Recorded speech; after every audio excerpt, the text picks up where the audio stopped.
Senator Ted Cruz warned Commerce Department officials today that they could face up to 2 years in prison for their efforts to hand over control of the Internet's domain name system. Politico reports the Texas senator alleges they violated provisions outlined in the last government spending bill that prevents them from using funds to carry out the transition. At this 3-hour Senate Judiciary Committee hearing, Assistant Commerce Secretary Larry Strickling said he's outraged by the suggestion and that he and his colleagues haven't started the transition, which is set to begin on October 1st.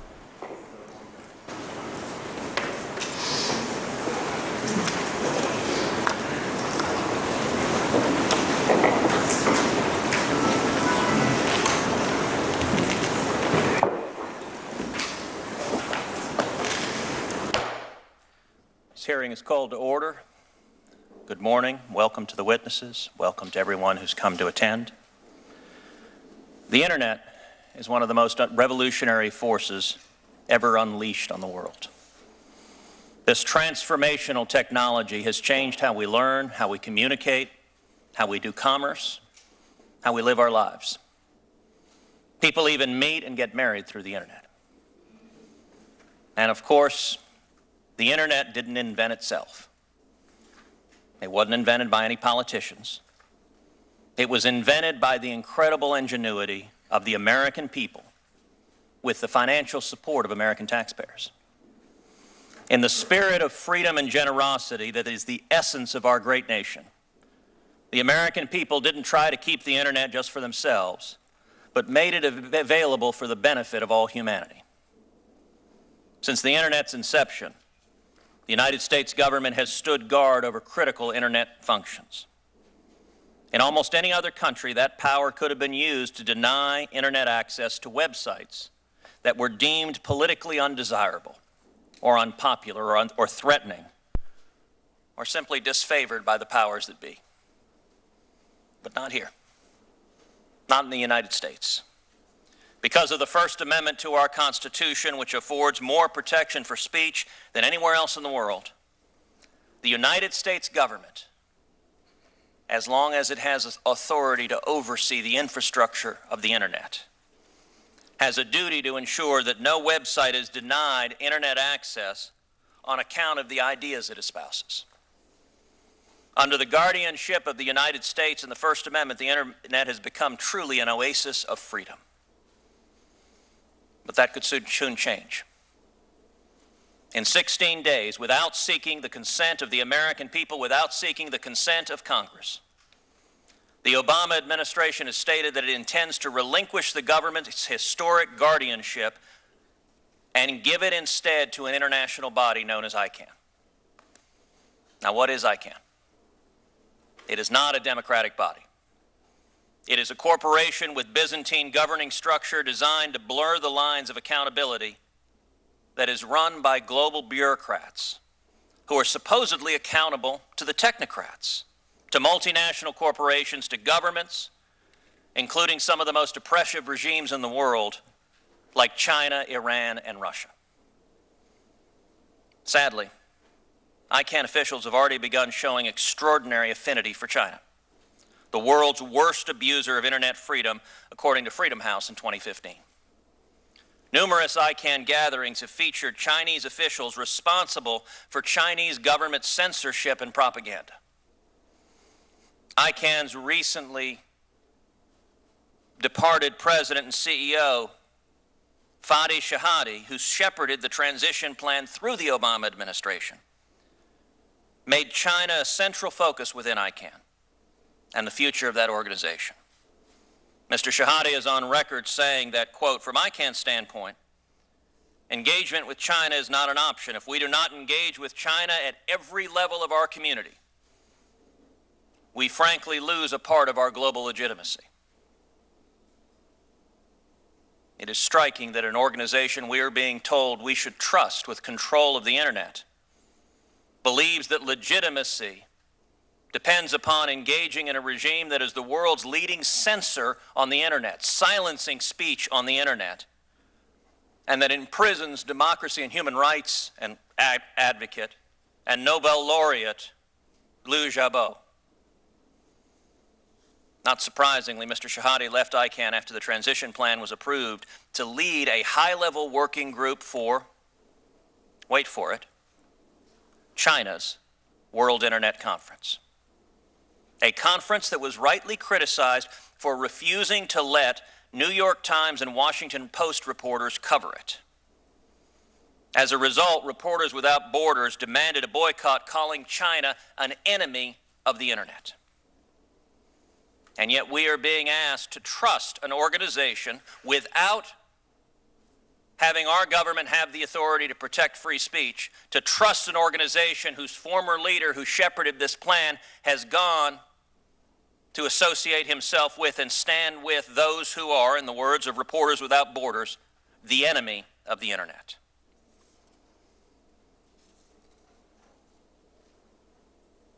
Once the government's out of the picture, First Amendment protections go away. The First Amendment, by its term, binds the government. It doesn't bind private individuals. That means when ICANN escapes from government authority, ICANN escapes from having to worry about the First Amendment, having to worry about protecting your rights or my rights. Imagine an internet run like one of our large private universities today, with speech codes and safe zones. An internet that determines some terms are too scary, microaggressions are too troubling, we will not allow them to be spoken on the internet. Imagine an internet run like far too many European countries that punish so-called hate speech, a notoriously malleable concept that has often been used to suppress views disfavored by those in power. Or imagine an internet run by, like many Middle Eastern countries, that punish what they deem to be blasphemy. Or imagine an internet run like China or Russia that punish and incarcerate those who engage in political dissent. Now, some will say none of that parade of horribles will happen. There's nothing to fear here in handing control of the internet to this international group of stakeholders, this mini-UN. Well, that's what this hearing is here to determine. Is there something to fear? And I will point out a question I think a lot of Americans are asking is why risk it? The internet right now works. It's not broken. What is the problem that is trying to be solved here? That's what this hearing is about as well. I welcome the witnesses, and with that, I recognize the ranking member, Senator Coons. Thank you, Chairman Cruz. We are here in the Senate Judiciary Committee hearing room today to talk about the protection of internet freedom. That is an aim that I believe everyone in this room, respective of their partisan stripes, would and will support. But I'm going to take a moment and talk about what should be happening in this committee hearing room. A hearing on the President's nominee to the Supreme Court, Chief Judge Merrick Garland. Until February of this year, I would not have thought our obligation to consider a sitting President's nominee to our nation's highest court would be a partisan issue either. Yet as we sit here, 6 months has passed since the President nominated Chief Judge Garland, 6 months without a hearing of this committee, 6 months since the President nominated someone, and 6 months since we've had the opportunity for this nominee of impressive intellect, experience, and character to answer questions before the American people. There's also important work I believe this subcommittee has left untouched so far. Last month, Senator Whitehouse and I sent a letter to Chairman Cruz asking for an oversight hearing to consider whether our existing criminal statutes and federal court jurisdictions sufficiently protect our American elections from the interference of foreign entities. And since then, there have been even more reports of cyber attacks targeting multiple states, boards of election systems, and warnings of this growing threat. Unfortunately, the subcommittee has not yet responded to this concern, and it appears there may not be any such hearing in advance of our November elections. Instead of dealing with a vacancy on the Supreme Court of the United States and foreign cyber threats to our upcoming presidential election, both issues which, if unaddressed, threaten the foundations of our constitutional democracy, we are here relitigating a complex and important issue but which the Senate has already reviewed in great depth. We are here today to have a hearing about the transition of the IANA or IANA functions to a multi-stakeholder community. The Senate Commerce Committee, on which the chairman also serves, has had 2 full hearings on this topic in this Congress. Stewardship of the Internet Assigned Numbers Authority, or IANA, relates to the technical coordination of names, numbering, and protocol parameters. And under its current contract with the Internet Corporation for Assigned Names and Numbers, or ICANN, the NTIA, an entity within our U.S. Department of Commerce, verifies that established policies and procedures are followed whenever ICANN processes changes. Once it's performed that verification, NTIA authorizes the implementation. The transition about which this hearing centrally is concerned would remove NTIA as an intermediary in this essentially clerical process, allowing the process to be completed more quickly. It is not, as many or some have suggested, the United States giving up ownership of the Internet. The United States does not own the Internet, and that bears repeating. Today, the United States does not own the Internet. And transitioning of this Internet management function that our government has had a small role in performing to a non-governmental, non-UN group of technical experts is a process that has been ongoing since 1998 across both Republican and Democratic administrations. It is important that we execute this transition properly to ensure the security of our economy, our homeland, and our fundamental value of freedom of expression. Done properly and openly, this transition can enhance our credibility on the international stage and allow us to continue to play a leadership role in keeping the Internet free and open for decades to come. Delayed without good reason or done improperly, we miss a key opportunity to demonstrate our leadership in the Internet. That's why, since 2014, a multi-stakeholder community made up of businesses, many leading American businesses, technical experts, academics, civil societies, and associations have engaged in a thorough and rigorous process to chart the course of this transition. The community's held over 600 conference calls, exchanged over 30,000 emails, and I want to thank our witnesses today and especially thank those who've been a part of this process. These stakeholders have carried out the important task of ensuring the transition plan satisfies key values laid out by the NTIA within our Department of Commerce, and those are briefly 4. Supporting and enhancing the multi-stakeholder model of Internet governance, maintenance of the security, stability, and resiliency of the Internet DNS, satisfaction of the needs and expectations of the global customers and partners of IANA services, and the maintenance of the openness of the Internet. NTIA has stated it would not accept a proposal that replaces its role in the IANA functions with a governmental or intergovernmental solution. So after this labor-intensive multi-stakeholder process over many years, the plan proposed by the community has not only garnered the approval of the NTIA, it has the support of technology companies, industry groups, and civil society organizations who share our profound interests in the freedom, security, and economic opportunity represented by the Internet. So, Mr. Chairman, I ask unanimous consent that a number of important statements and articles in support of this transition be entered into the record. Without objection.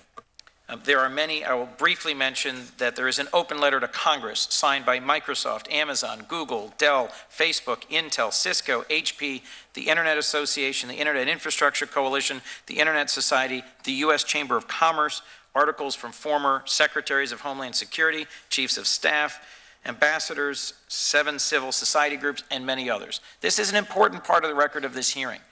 This is an important part of what this multi-stakeholder community means. Household name, global Internet leading companies founded and headquartered in the United States. The Internet is the public square of the 21st century where ideas are exchanged and viewpoints debated. It's also a marketplace for global business, and as one of the leaders of the Senate Global Internet Freedom Caucus, I know we must engage with individuals, the private sector, and other governments to work to preserve the Internet as an open platform for both commerce and communication. There has been a lot of charged rhetoric about this transition in recent months. I am eager to hear from our witnesses and move beyond the rhetoric and to understand in detail how this transition can protect U.S. interests, ensure the security and stability of the DNS, and promote the ability of free expression and global commerce to flourish, one of the most profoundly transformative opportunities and technologies of our time. Thank you. Thank you, Senator Coons. The chairman of the full committee has asked to give an opening statement as well. Senator Grassley. The openness, security, and stability of the Internet are principal importance to all of us who use the Internet around the world, and yet it is the United States historic stewardship and its role over key Internet management functions that helps to ensure this openness, security, and stability. Today, this administration intends to end this role not for technical considerations, but for political reasons. This is happening despite the fact that the number of significant questions related to transition remain unanswered, including whether the transition will yield an unconstitutional transfer of United States government property, how the transfer will affect human rights and free speech issues, if U.S.-controlled top-level domains such as .gov and .mil could be compromised, or if the Internet Corporation for assigned names and numbers will be subject to increased antitrust scrutiny. Here at the committee, we've continued to engage with the administration about this transition, and to date, answers we've received have been very inadequate. It's clear that the administration hasn't conducted a thorough legal analysis of many issues outstanding. In ICANN, we see an organization that was blasted just this past July by an independent review panel for its inability to carry out basic duties of self-governance. The review panel found that ICANN Board Governance Committee has, quote, failed several transparency obligations, engaged in cavalier treatment of constituent requests, and failed to undertake an examination of whether ICANN staff or contractors complied with their obligations under the Articles and the Bylaws of Incorporation. These failures then raise serious concerns about the ability of ICANN to exercise proper corporate oversight and call into question ICANN's organizational maturity. These types of governance problems make ICANN susceptible to corporate corruption and abuse, and call for the extension of ICANN's contract and the United States' continued oversight and involvements. Such concerns, especially when it comes to accountability and transparency, are reasons why I have always questioned if the transfer is in the best interest of the American people and global Internet users. Despite the administration's intention to give up IANA functions contract, these concerns still persist, indicating that this course is misguided and at best prematured. So I appreciate, Senator Cruz, your taking the leadership during this hearing and look forward to what the witnesses have to testify about. Thank you, Mr. Chairman. The witnesses in our first panel are the Honorable Lawrence E. Strickling, who serves as the Assistant Secretary for Communications and Information and Administrator for the National Telecommunications and Information Administration, the NTIA. A graduate of the University of Maryland and Harvard Law School, Mr. Strickling previously served as a senior official at the Federal Communications Commission. In the private sector, he has served in senior roles at communication service providers, including Allegiance Telecom Incorporated and Core Express Incorporated. Mr. Goran Marby is the president and CEO of the Internet Corporation for Assigned Names and Numbers, ICANN. A graduate of the University of Gothenburg School of Business, Economics and Law, he previously served as Director General at the independent regulatory body, Swedish Post and Telecom Authority. Prior to this, he held the position of CEO and founder of AppGate, a Swedish security software company, and worked as a country manager for Cisco in Sweden. I would ask both of the witnesses to rise and raise your right hand. Your left hand will do, and I hope that you recover soon. Do you affirm that the testimony you are about to give before the committee will be the truth, the whole truth, and nothing but the truth, so help you God?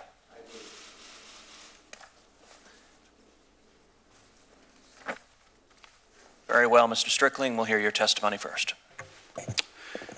Chairman Cruz, Chairman Grassley, Ranking Member Coons, and members of the subcommittee, thank you for the opportunity to come here today to testify for freedom, specifically internet freedom. I come here to testify for free speech and civil liberties.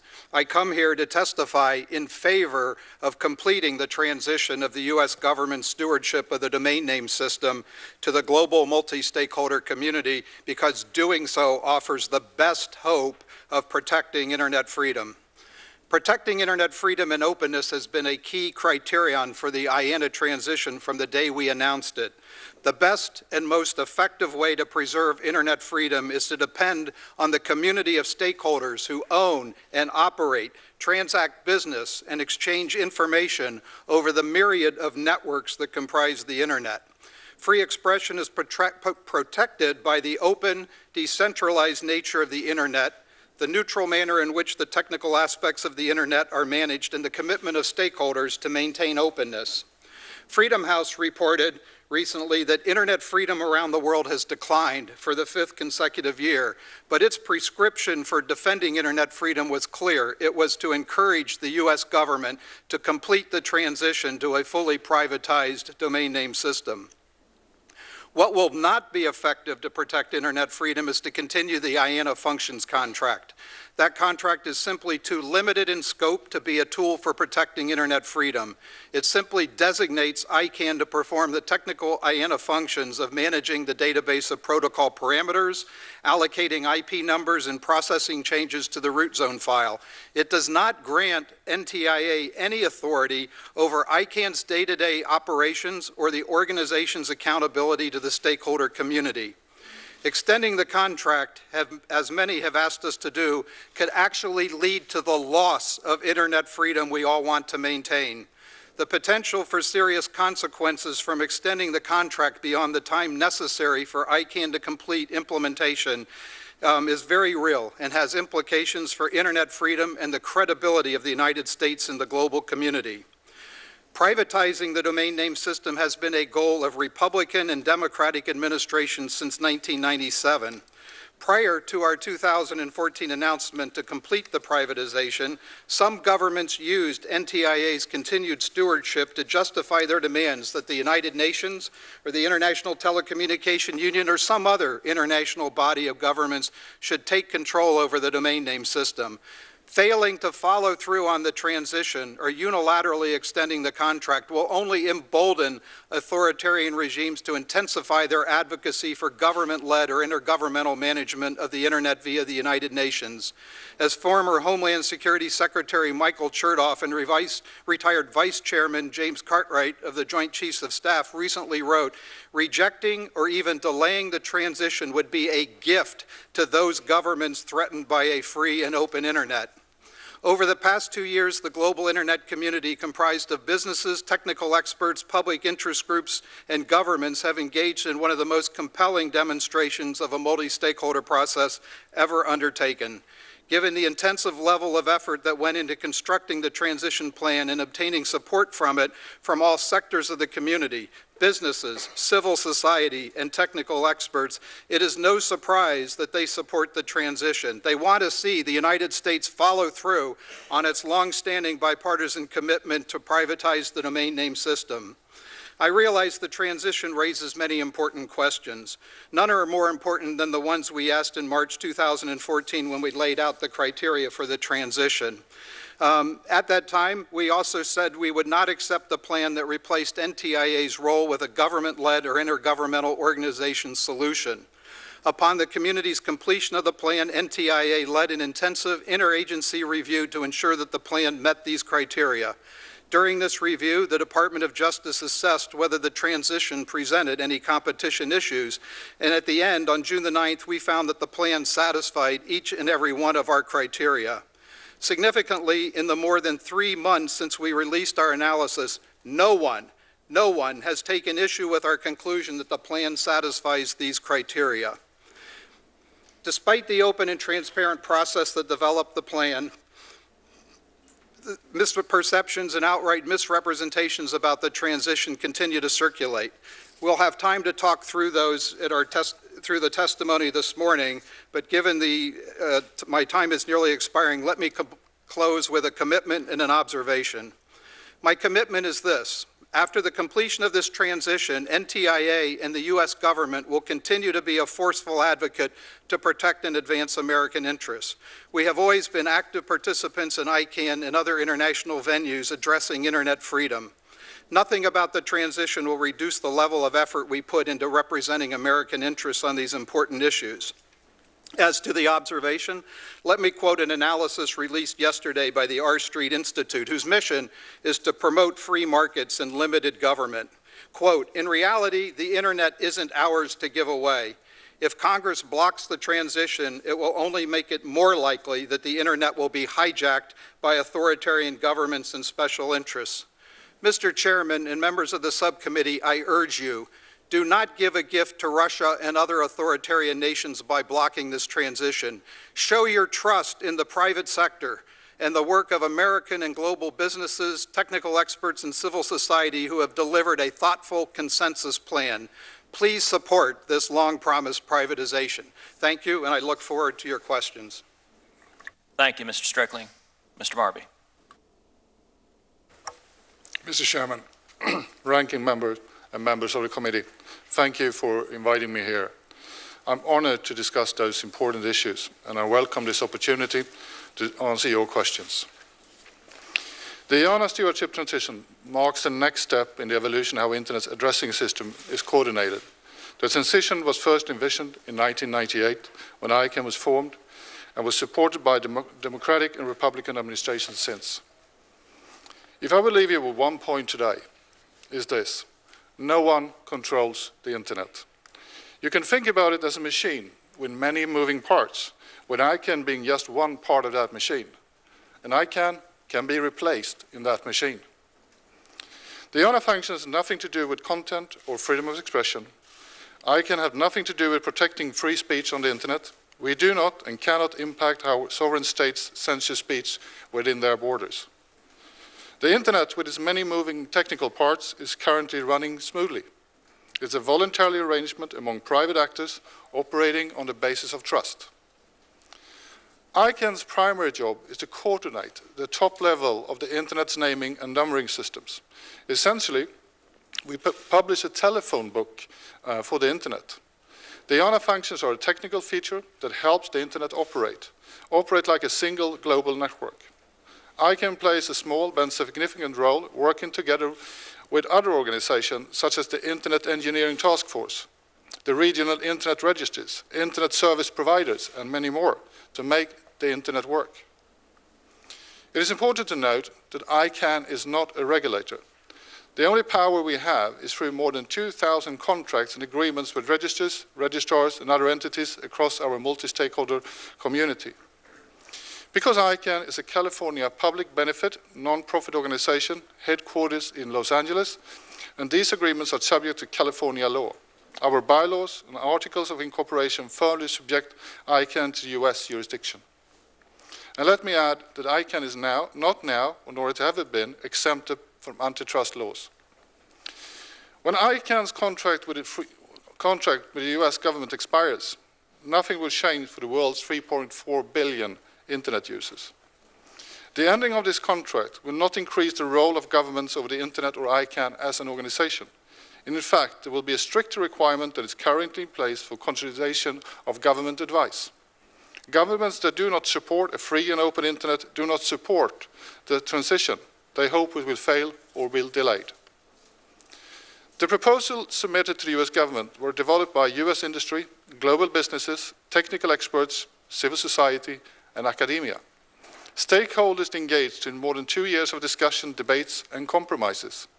They devoted thousands of hours to work to ensure that the views of Congress, the Department of Commerce, the private sector, and global stakeholders were all taken into account. The proposals build in additional checks and balances to hold ICANN organization and the board accountable after the transition. This is why the transition is widely supported by the US business community, US human rights organizations, and global internet stakeholders. The US Chamber of Commerce, Microsoft, Amazon, Dell, the Internet Association, Human Rights Watch, Freedom House, and numerous others have voiced support for the proposals submitted to the US government. The global internet community, including all these US companies, organizations, and users, has called for the transition. The ICANN organization is ready, and we believe the transition should proceed on plan without delay. Thank you, and I'm looking forward to your questions. Thank you, gentlemen. Mr. Strickling, you said you are here to testify in support of freedom. And you said freedom, quote, depends on the network of stakeholders. Now, you and I are both graduates of the Harvard Law School. Somehow, we have survived that. You better than me, it appears. The First Amendment, by its terms, applies only to state action, to government action. It binds the federal government, it binds the states, it binds local governments, American governments. The First Amendment does not bind foreign governments. The First Amendment does not bind private corporations. Would you agree with everything I've just said? Yes, sir. So, your testimony to this committee is that we should trust these stakeholders, none of whom are bound by the First Amendment, with protecting our rights. And indeed, you cited a number of the global technology companies. In your judgment, do the global technology companies have a strong and impeccable record of protecting free speech online? Sir, I would like to make two comments in response to that. First off, in your opening remarks, you posited a vision or a scenario of ICANN and the U.S. government's role in it vis-a-vis the First Amendment that just does not comport with the facts. Sir, I asked you just a simple question. Do the global technology companies have a good record of protecting free speech online? I would believe that they do a fine job of that, but I'm in no way in position of saying that they've done a perfect job of that. But the comparison here that's important is how will it be different between the existing situation at ICANN and what will be in the future. When you talk about the First Amendment protecting content online, you're talking about website providers who are operating at the second level, third level of the domain name system.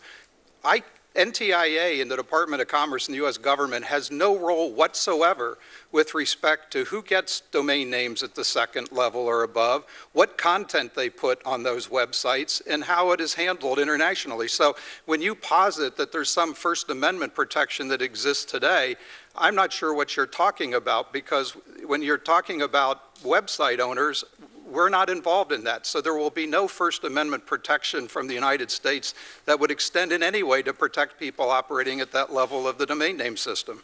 I will say it is remarkable and distressing to see a senior representative of the Obama administration saying you have no idea what I'm talking about when it comes to First Amendment protections. Because I'll tell you exactly what I'm talking about, sir. Right now, under the existing arrangement, if ICANN decided to delist a website because it disagreed with the political content, I'm assuming your agency would step in to prevent that. That's not, you're not positing a realistic scenario. ICANN would be involved You're at saying the they domain, wouldn't do that. I'm at the asking top how you level would... domain level. We're Okay. talking .com, .net, .web, those sorts of names. We're talking about the names that then other people in the internet ecosystem would then use to develop their own websites. So ICANN would never be involved in the takedown of a second level, third level site, except to the extent that it's involved as part of their contract compliance issues with registrars. But the United States has no role at that point. You just said they wouldn't do that, except if they did it as part of their contract compliance. But this is all under the context in which they are operating under a contract with the United States government. It is not. It is not, sir, Senator. Sir, that's not correct. Sir, please do not interrupt me. I apologize, and I will listen to your question. in a circumstance where the United States government relinquishes any oversight over this contract. The oversight instead shifts to multinational stakeholders. Now, you testified in response to the question I asked you earlier that you think that the global technology companies have, I think the word you used was a fine record protecting free speech. I will tell you, I for one am not comforted with trusting our freedom to companies with a, quote, fine record, although you said not perfect, and I suspect there's a reason you said not perfect. Because, for example, Microsoft, Facebook, and YouTube, which is owned by Google, all of whom are supporting this transition, signed a code of conduct with the European Union to remove so-called hate speech from European countries in less than 24 hours. That is not what I would call a fine record of protecting free speech, working with governments to take down speech that they disagree with. Likewise, Facebook recently faced serious allegations of censoring speech on its platform to silence conservative voices. And I would note this is not uniform one direction or another. Progressives, leftists, Verizon refused to distribute an optional opt-in text message from NARAL Pro-Choice America, saying that it does not accept programs from any group, quote, that seeks to promote an agenda or distribute content that, in its discretion, may be seen as controversial or unsavory to any of our users. Now that, I would suggest, is not a fine record of protecting the First Amendment. Now listen, Verizon, Google, Facebook, they're not government entities. They're not bound by the First Amendment. But the United States government is.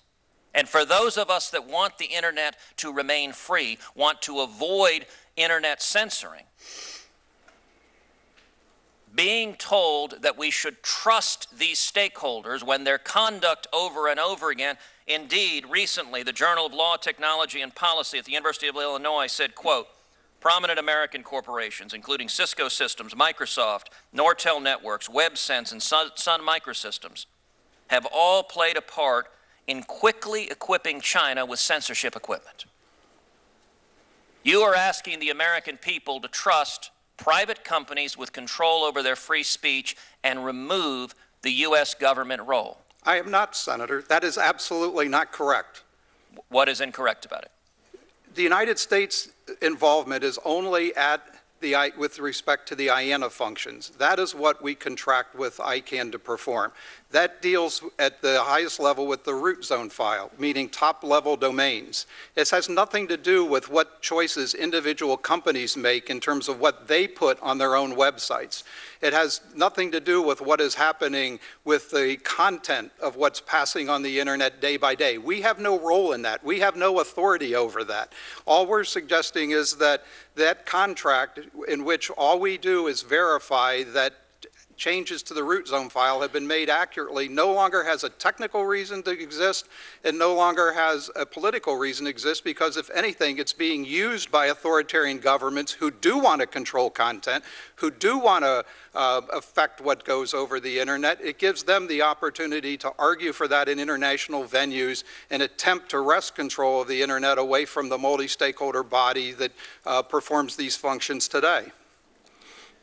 You testified before this committee that the American government would remain, I think the term you used was a, quote, forceful advocate.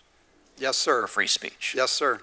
That is very much the same language that is used on the NTIA's Q&A document that says the United States, quote, will continue to play an active leadership role in advocating for a free and open internet within ICANN as a member of the Governmental Advisory Committee and in other international venues. That's correct. With all due respect, simply being told that we will argue for the First Amendment and try to convince Russia, try to convince China, try to convince Iran the First Amendment's a good idea. Within the Governmental Advisory Committee, if this transition goes forward, would the United States government have any greater ability to defend its position than would Russia or China or Iran?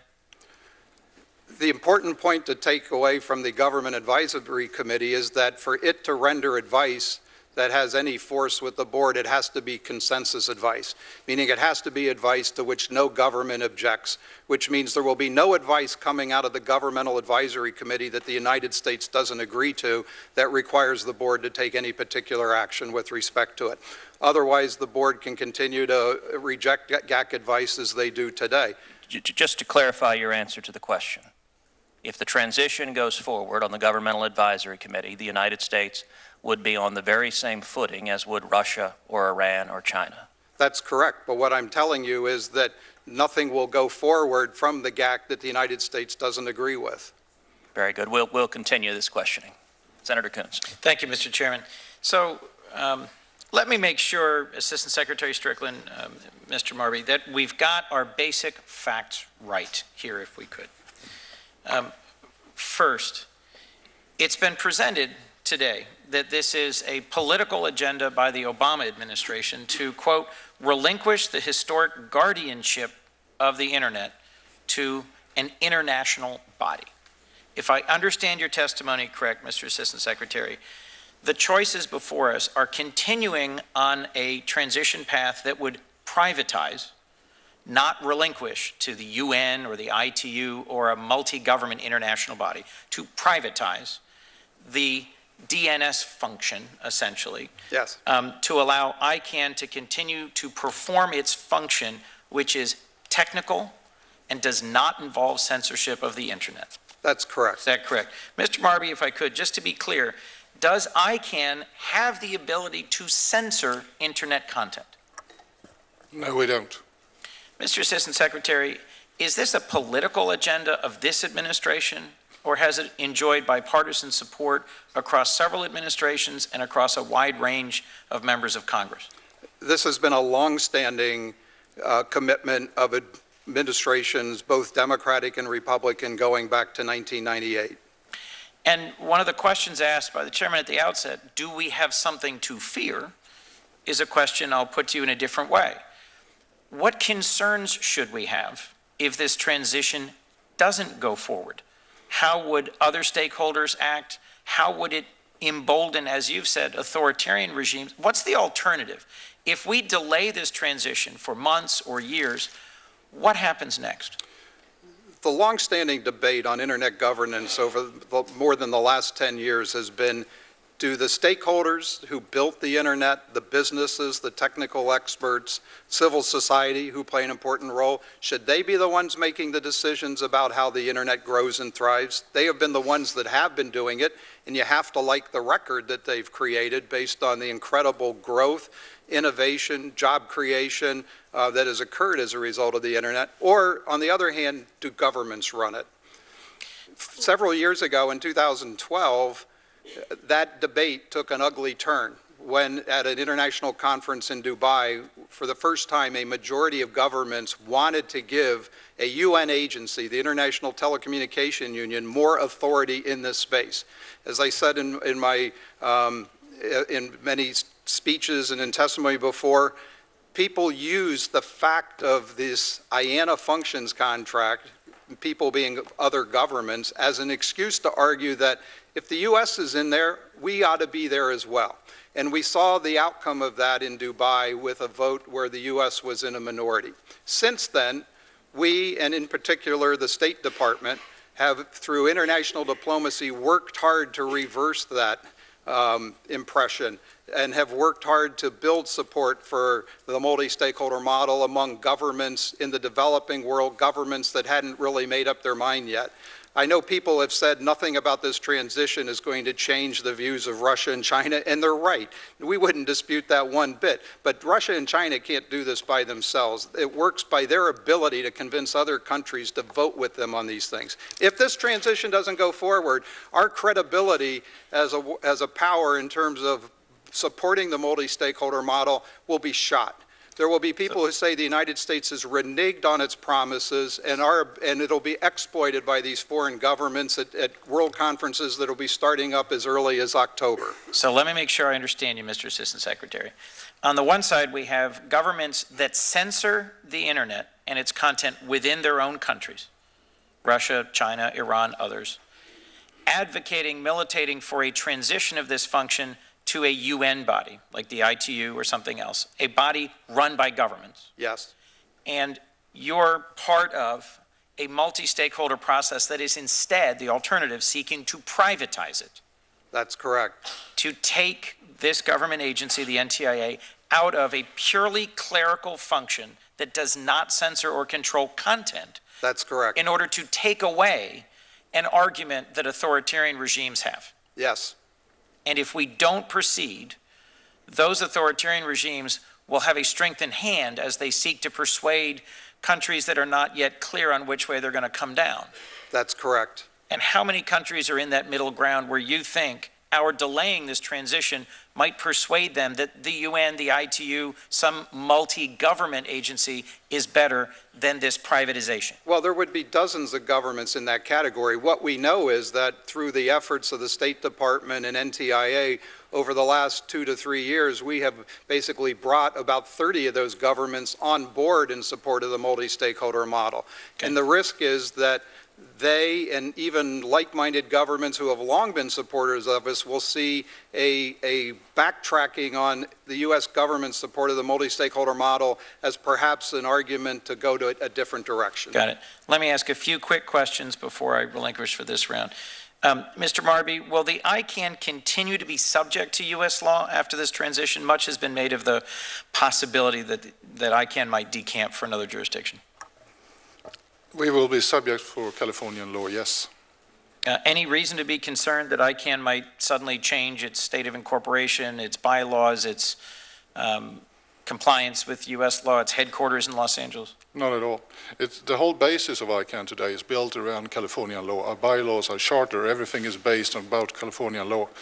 But I would like to add, my biggest concern is not about the governments, which is a big risk. I also want the committee to understand that this system is a voluntary system that nobody controls, with different moving parts. If the transition doesn't happen, there could be another ICANN outside the US with no protection of .gov, .mil or anything else. It's a voluntary system that works together for the benefit of it all, but it could be replaced. Let's make sure we get that point. So just because the structure, the architecture of the network of networks that is the internet was initially developed and designed in the United States by U.S. agencies and companies, does not mean that that has to continue to be the case. And if the international, voluntary, global multi-stakeholder community that currently maintains this architecture and functioning internationally, if they lose confidence in the process towards a privatization transition, they may instead simply set up competing systems. Yes. And the current network of networks might begin to fracture further, and that would harm the internet's functioning and its current architecture. Yes. Okay. Last, what safeguards are there in this transition, Mr. Assistant Secretary, against what's been raised as, one of the things we should be concerned about? What safeguards are there against potential capture of ICANN by foreign governments in the future? Well, there are many. Number one, governments can't sit as voting members of the board of directors. Number two, in the governmental advisory committees we've talked about, there has now been a strengthening of the provision under which the GAC can provide consensus advice to the board. It's now defined in the bylaws as advice to which no country objects. So that means that that advice to which the board has to provide special attention or special consideration now only will apply to advice that the United States government agrees with. Third, to the extent that they've created this empowered community as a way to exercise powers against the board in terms of reviewing and approving the budget, even removing board members. Governments, if they choose to participate in that, and they haven't yet, and indeed it's the position of the United States that governments should remain advisory and shouldn't participate in the empowered community, they would be one of all the other members of the community, and indeed they wouldn't be able to participate if the advice that was being challenged by the community was advice that the government advisory committee had produced. So there is no possibility of governments being able to take control of ICANN through the provisions that have now been put in the bylaws. This was one of our core criteria when we announced the transition in 2014, and the community responded quite thoroughly in making sure that the plan that they've crafted will prevent that from ever happening. Well, I'd like to thank you both for your testimony so far. This is a very complicated technical area, but it's important to keep the simple facts straight. What we're debating between is two potential paths forward. One where authoritarian regimes have a greater likelihood of compelling a transition to control of the functions we're talking about today by the ITU or another UN agency or a multi-government agency, or a future where the international structure of the internet fractures and competing DNS functions are set up, or the transition that has been underway across several administrations, Republican and Democrat, that has been worked out largely through a consensus process, much of it private sector led, that is essentially a privatization of a purely clerical function that is essential to the operation of the internet, but is in no way involved in censorship on the internet. Is that your testimony today? Yes, sir. Yes, sir. Thank you both very much. Thank you, Senator Coons. Chairman Grassley. Mr. Strickland, I happen to agree on the importance of continued U.S. control of top domain names such as .mil or .gov. In 2015, you testified that you would, quote, take a look and make sure that if there is a way we can strengthen the U.S. government's rights to those names, we will do it, end of quote.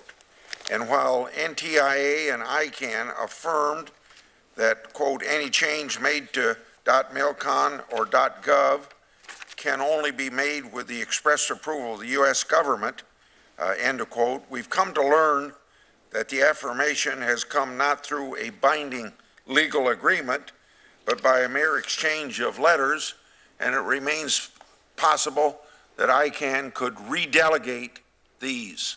Why is the administration content to receive so little assurance, a mere letter, instead of a binding legal agreement from ICANN?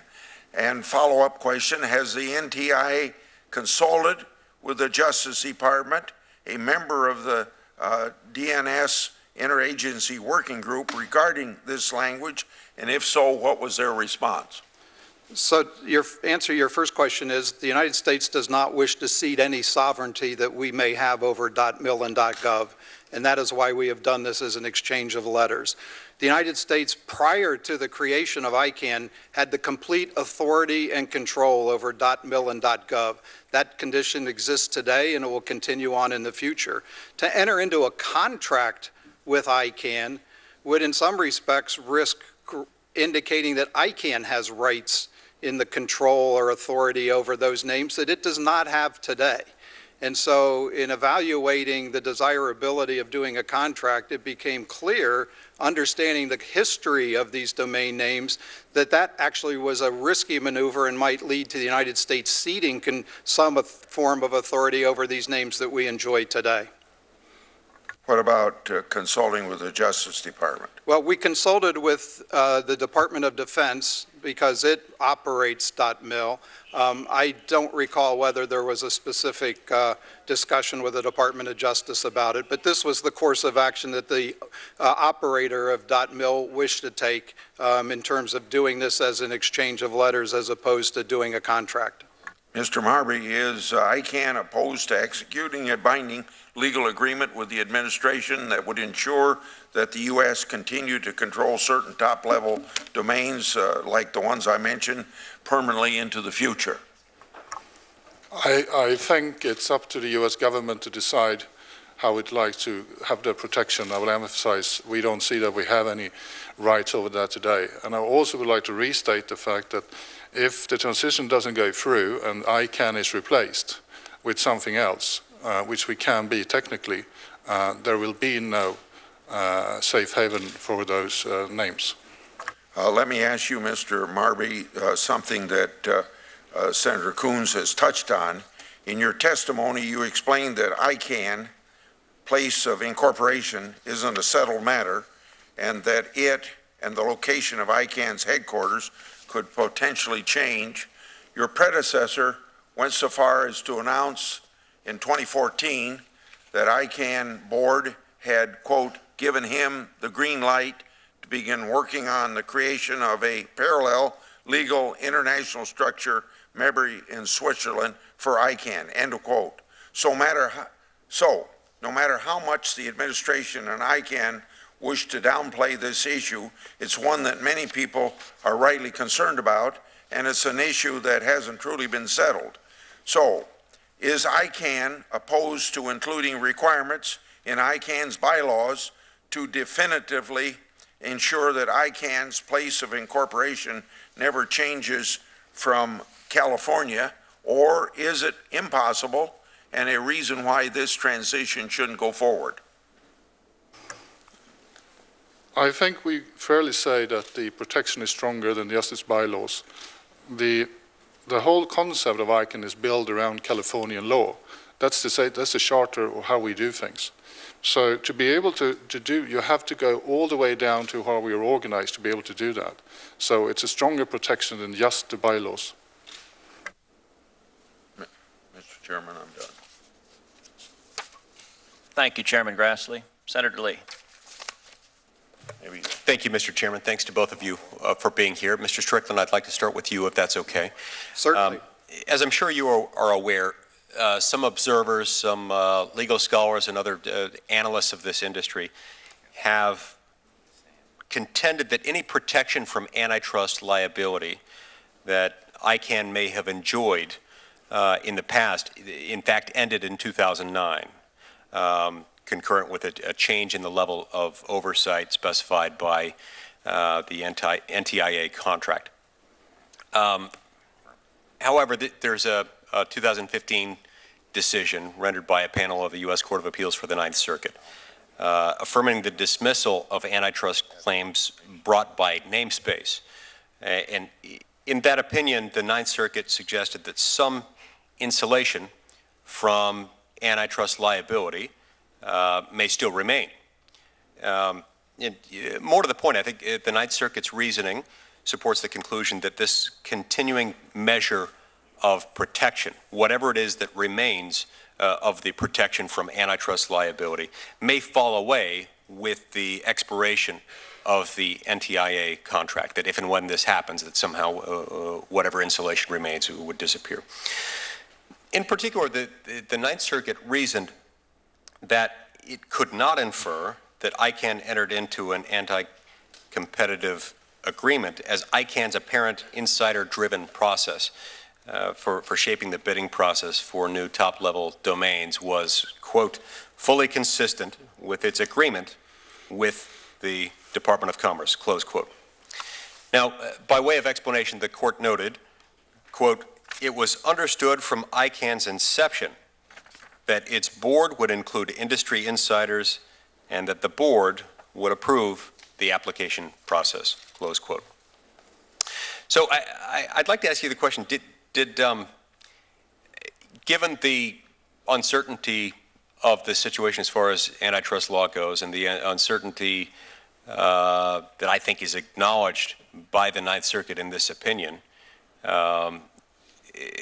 did NTIA reach out to the Department of Justice Antitrust Division for an opinion on possible liability risks that ICANN might incur, that ICANN and its board of directors might face following the removal of insulation from a normalized antitrust analysis brought about by the termination of the NTIA contract? Is that something that happened? Yeah.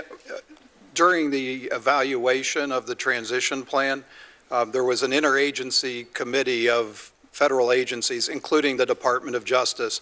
As part of that process, the Department of Justice looked at whether there were any competition concerns that might result from this transition, and they concluded that there were none.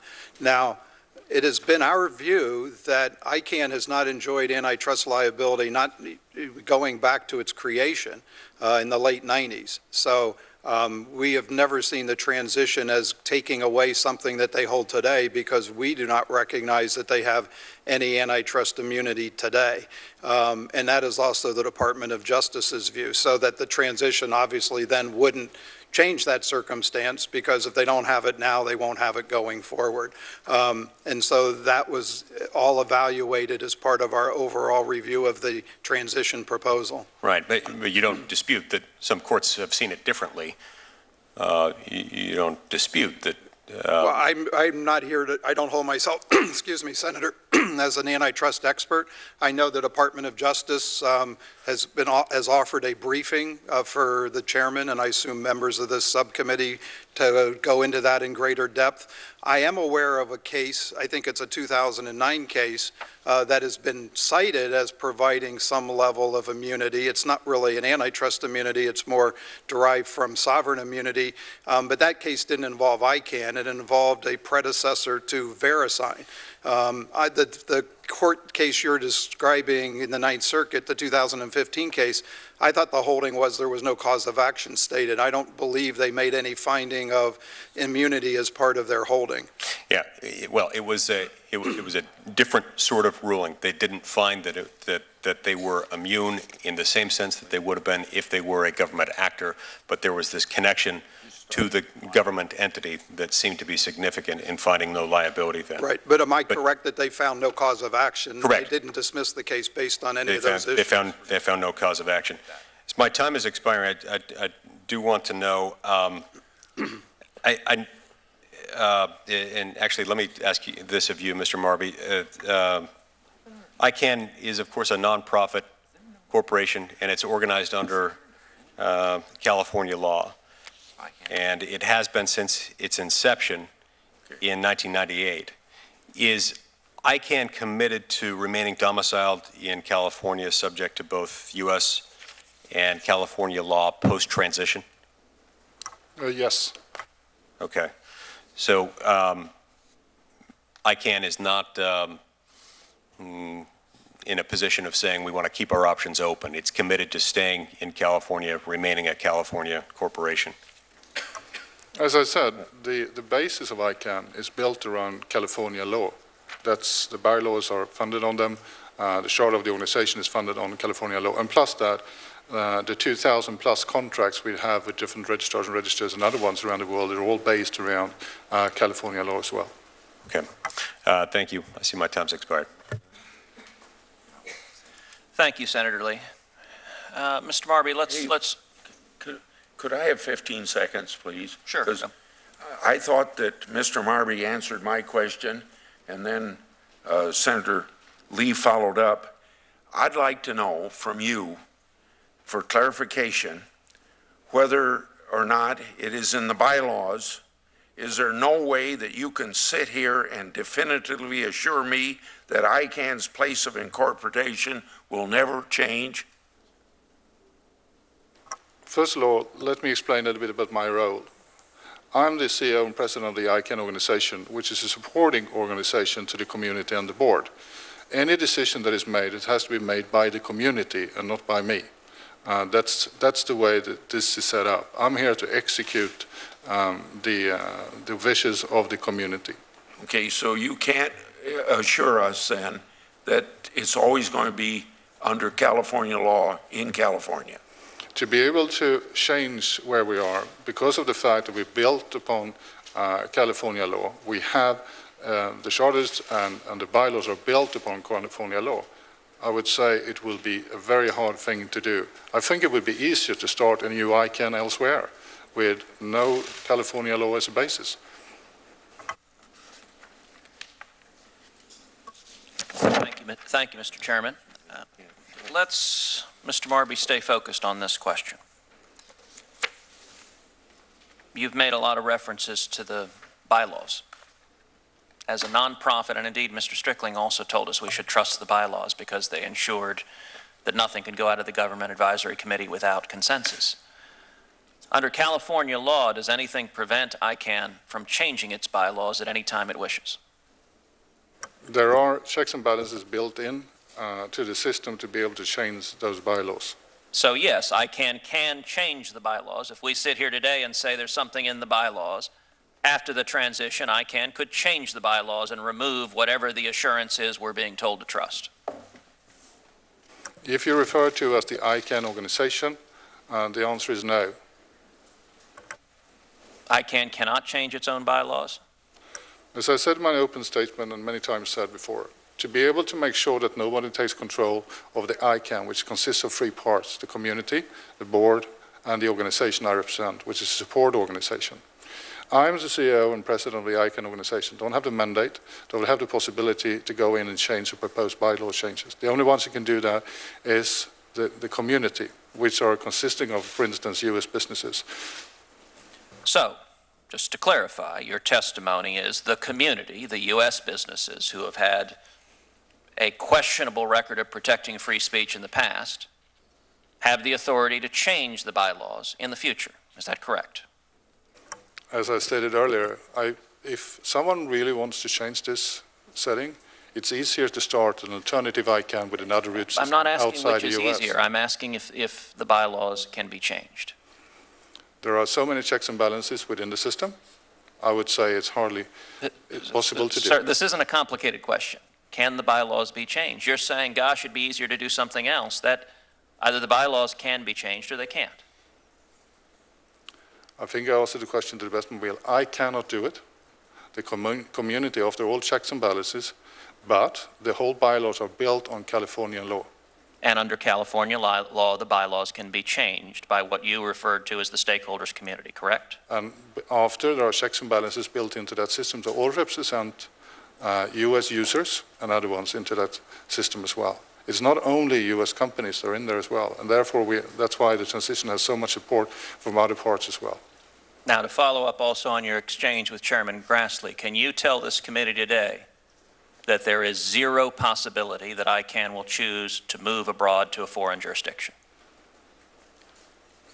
I don't have the mandate to take that decision, as I explained earlier, and we have no intention of moving ICANN.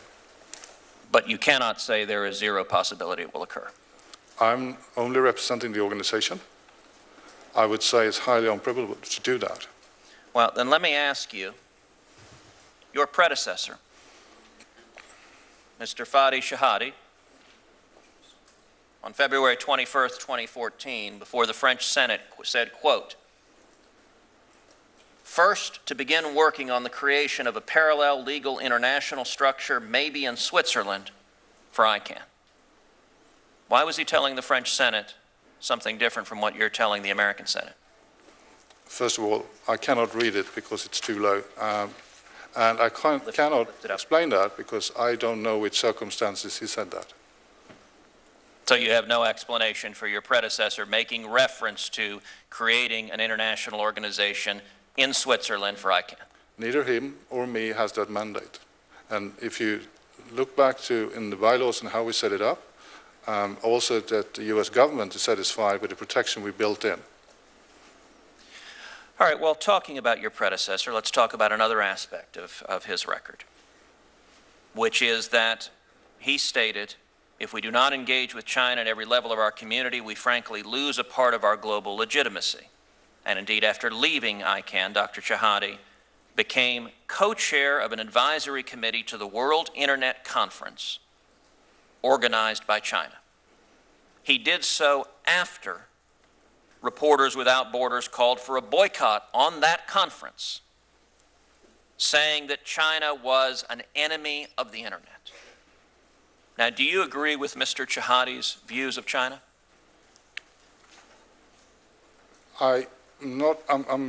Maybe this is my English. I don't really understand the question.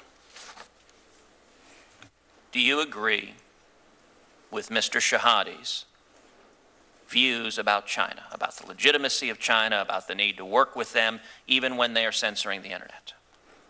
My understanding is that there are about 300 million Internet users in China. We are a non-political technical community that works to be able to make sure that the Internet functions technically.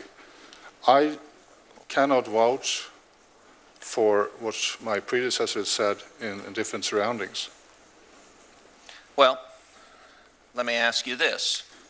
Do you agree with what Reporters Without Borders said in December of 2015, that China is, quote, the world's leading enemy of the Internet? Do you agree with that? You're asking a personal questions, which I will now ask in a personal way, if I may. The reason I'm working for ICANN, the reason I took this job, the reason I left private sector, is because I think internet is a vehicle, as you believe, Senator, to be able to open up hearts and minds of people around the world. I don't even go close to what you do when it comes to policies, what happens on top of the internet. ICANN cannot and cannot prevent anyone, any country, any network owner to prohibit their users to be able to prohibit access to information on the internet. What we do is to create the opportunity for a networks of networks, for other ones to use or not to use. It's a voluntary system. Sir, so let me just ask this question again, because you did not answer it. Do you agree with Reporters Without Borders that China is the world's leading enemy of the internet? I think there are many countries around the world who unfortunately prohibit access to information. I think it's bad every time. Do you think China is an enemy of the internet? I don't have the competence to rank those. I didn't say rank. I didn't say I said, do you agree that China is an enemy of the internet? I think there is a highly potential risk if the transition doesn't go through, that China, together with Russia and other countries, will use that possibility to move the supervision of ICANN over to the UN. Is ICANN bound by the First Amendment? I think you know the answer to that question. And I'm asking your views. To my understanding, no. I want to finally make a point that the criticism, the opposition to transferring control of the internet to an international community of stakeholders without any authority of the U.S. government is bipartisan criticism. It is across the spectrum, because freedom, ensuring the internet free of censorship, is and should be a bipartisan objective.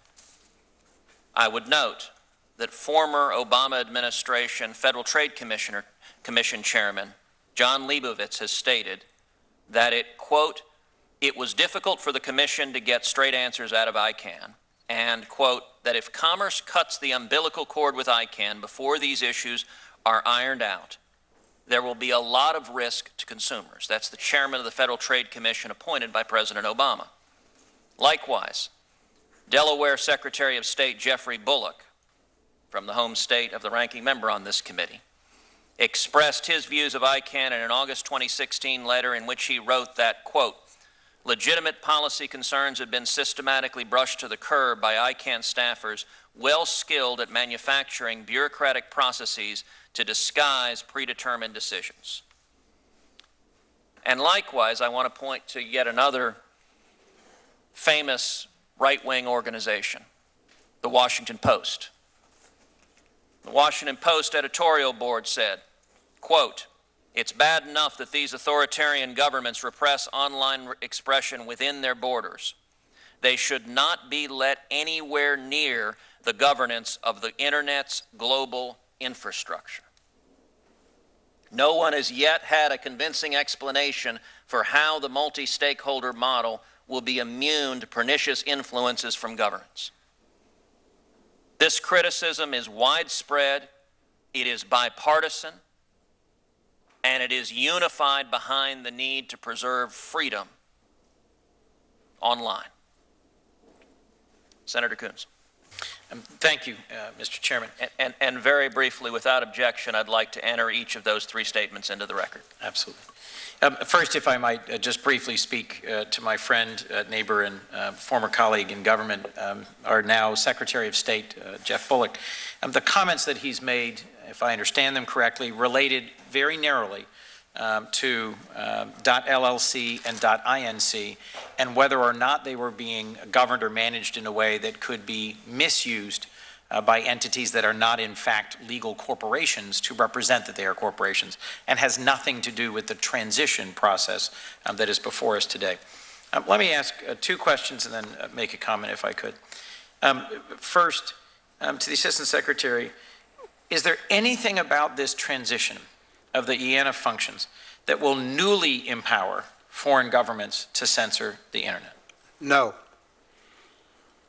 Is there anything about failing to make this IANA transition that might empower foreign governments to have a greater role in the structure and architecture of the internet if we don't move forward? Within their own countries, governments can do what they wish today. That's what's led to the comments such as the chairman pointed out about China and the practices that it engages in to restrict content from its own citizens. There's nothing about the way the internet runs today that gives us, ICANN, or anyone else any ability to step in and change what those countries choose to do. Our hope has to be that over time, as these stakeholder groups grow in influence and importance in their own countries, that they bring about that change internally. That's the whole core of this multi-stakeholder model. And what we're seeing in developing countries and what we've seen over the last several years is that as countries see this, as businesses in these countries come to ICANN meetings and see how this works, as their nascent civil society groups start to develop and emerge, and they see how they can participate in this process as they work with their local internet society chapters, as they emerge and grow. You're seeing these movements being built up in these developing countries to build this tradition in support of freedom, in support of multi-stakeholder control, and against government control. That's what we risk losing if this transition doesn't go forward, in terms of cutting off those measures at the knees, because countries give up hope once they see the United States is no longer serious about supporting this model. Mr. Assistant Secretary, we're going to hear in the second panel from a number of witnesses who support the concept of the transition, who support the privatization of this clerical function, but who don't say who say it's not ready yet. Do you believe this transition plan has been adequately tested, and are you confident in the continued security and stability of the internet post-transition, or should we listen to those who urge caution and delay? The transition is ready now. The only technical change that occurs as a result of this transition is that the United States will no longer be in the middle of root zone updates that take place today. Today, ICANN transmits a change to us.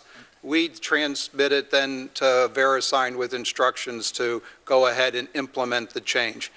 That one technical role would be eliminated. There has been testing over the last many months of the new system that will allow that to occur without the government in the middle, and that system checked out over 90 days of testing error-free. So we are ready to go forward. What's getting confused in all of this are the accountability improvements. As I said in my opening statement, today the United States government does not have control over the accountability of ICANN. That has to come from the community.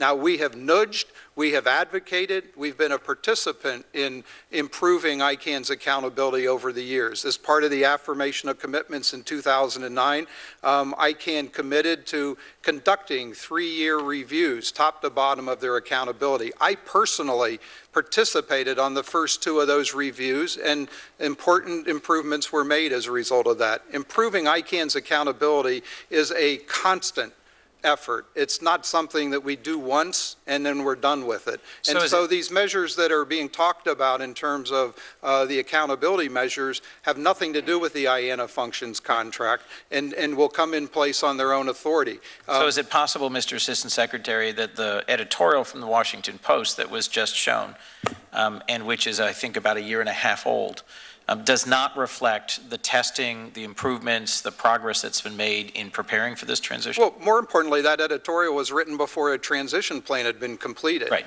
So it is not relevant to the transition plan in front of us. It's ancient history at this point. My time's about to run out. I just want to ask one last question that I think is important, because there was a big display put up of a quote from Mr. Shahade, who's your predecessor as an ICANN leader. And I want to be careful about this and get it right, because I think the point that was being made with his quote demonstrates the way in which the whole thrust of this hearing gets exactly wrong the moment before us and the decision before us. Mr. Shahade was notionally testifying to the French Senate, saying that we should begin to develop parallel legal international structures, perhaps in Switzerland. I don't know him. I haven't read into that testimony. I don't know anything other than what was just put up here. But it seems to me that what he's advocating for is exactly the negative outcome that you're saying is likely if we delay this transition, meaning others who are fans perhaps of China or Russia or other authoritarian states, others who are suspicious of any U.S. role, will begin to actively advocate for creating an alternative to ICANN that isn't incorporated in the United States, that isn't headquartered in California, that isn't largely guided and led by this private sector multi-stakeholder community, but is instead outside the United States, headquartered in Switzerland. That comment didn't reflect an intention for ICANN to relocate outside the United States. That comment reflected the possibility that a completely alternative competing function, a competing group to ICANN, may well be set up and may well be the first step towards a competing system for architecting, connecting, and governing the internet. Today we have a global system, just to posit a perhaps clearer example, where airplanes take off and land all over the world in various airports. And there is essentially one global system by which airplanes and airports communicate with each other and convey their schedules and decide who's going to take off and land where, and by which control towers make decisions about communicating with airplanes and who's going to land when. They're not talking about the content of advertising of those airlines. They're not governing the conversations happening on those airplanes, but there's really one global system for the management of air traffic. Imagine that there were a competing system for the management of air traffic internationally that didn't talk to a US-initiated, US-led system of managing air traffic. We're not talking about the content of the traffic, just how it flows. If I understood your initial testimony correctly, moving forward with this transition, which you have tested and in which you have confidence, is a way to show to the world that we can continue with the current architecture of the flow, the network of networks that characterizes the internet. What Mr. Shahade was talking about is the very real threat that if we don't proceed with the transition, a competing system for the architecture and control of the internet through a competing corollary, a parallel structure to ICANN, may move forward. Is that correct? Yes, that is correct. And there are tests of those systems already today, where you look into alternatives, root soup systems, and alternative DNS systems, which is happening outside the US. So the idea that somehow that quote supports that ICANN is thinking about relocating to another country, or that ICANN is thinking about affiliating with China, the enemy of the internet, is exactly wrong. That quote makes the case that there are already efforts to set up an alternative competitor to the open, private sector-led structure of internet governance that this IANA transition to ICANN represents. I think that one of the most accountable aspects of what the ICANN organization is doing is that we have to be good to serve the internet community, the ICANN board, and the ICANN community. If we don't perform, we can be replaced. If the contract doesn't expire, we can be replaced. I know this is a technical thing that might seem as a threat or anything else, but that is how the US once set up the internet. That is why when the US set up this organization and all its parts, to make sure that no country, no organization, anyone in the end can control it. And that's why internet consists of so many different moving parts that works together under trust, under the assumption that the US will leave this last contract to expire. And it's intentionally set up by the US. And the world is grateful for having this model, because I think it's beneficial not only for the rest of the world, but also for the US and US businesses, that today you can reach 3.4 billion users around the world as a business potential. But it's set up as tiny parts working together. All of them are important, and they can be replaced. Thank you, Mr. Marby. Thank you, Mr. Assistant Secretary. Mr. Chairman. Senator Flake. Thank you, Mr. Chairman. Thanks for holding the hearing, and thank you for testimony. And I apologize, I have to run very quickly, but I wanted to just ask one question with regard to the second panel that will be coming up. We'll be hearing from the ordeal of an Arizona corporation, Ping, trying to register a top-level domain. They tried to register the Ping domain name and wound up paying over $1 million to do that at auction. I think it's troubling that Bing was essentially forced to pay for its own intellectual property. How will the ICANN transition address concerns of American trademark holders like Ping, and will the process of resolving these kind of claims change following the transition? Let me start in terms of the impact by the transition itself. What you're describing is the process established by the community as to how it would expand the list of top-level domains that are available. And as a result of this, hundreds of new domains have gone into the root file. It has nothing to do with the performance of the IANA functions. So the contract that we have with ICANN, under which they perform updates to the root zone files, does not reach this policy-making activity of ICANN. And so when the contract goes away, it will still be up to the community of businesses and everyone to set the policies. Now, the example you're talking about comes right out of the guidebook that the community developed over years in terms of what to do when multiple parties seek the same domain name, because it's not like the trademark world where people can, like Apple, can use Apple as a trademark in one context, and a different company could use Apple in a totally different industry. Unfortunately, on the internet, only one person can have .apple. And so the question the community faced was, how do we deal with the competing claims on these names? And what the community decided, and by the community I mean all of the businesses that are now seeking domain names, along with the technical experts and civil society members that participate in this policy-making process, decided that where you have two people making equal claims for a name, they need to work it out. And at the end of the day, the process that they put in place to resolve at the end is an auction, which can be conducted privately or can be conducted under the auspices of ICANN. The parties decide that, and that's been used. Has it been a great outcome?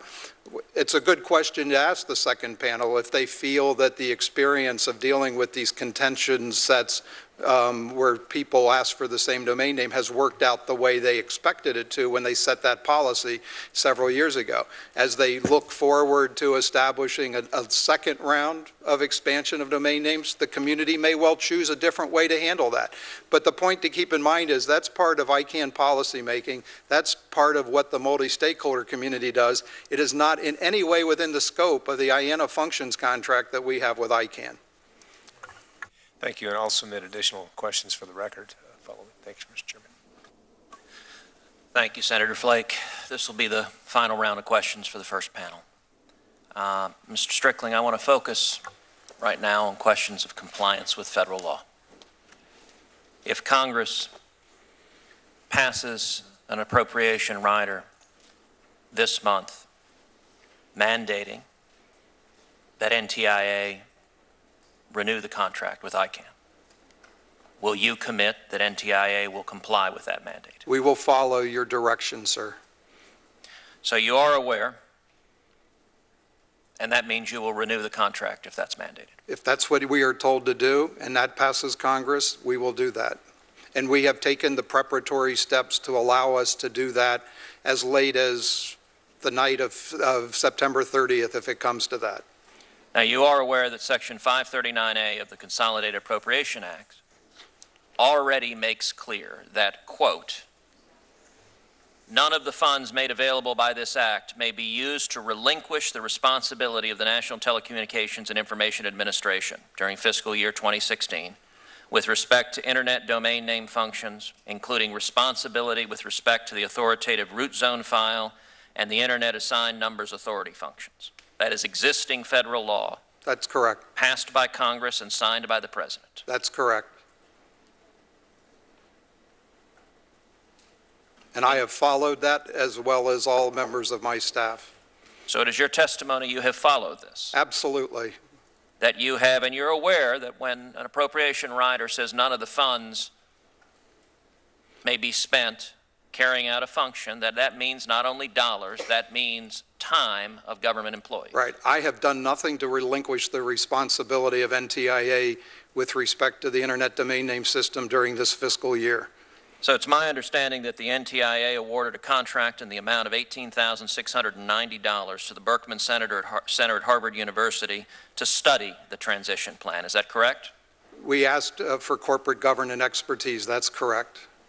It's my understanding that the NTIA paid Professor Brackman Reiser $9,207 to conduct a review of the transition plan. That sounds correct, yes. We absolutely retained her.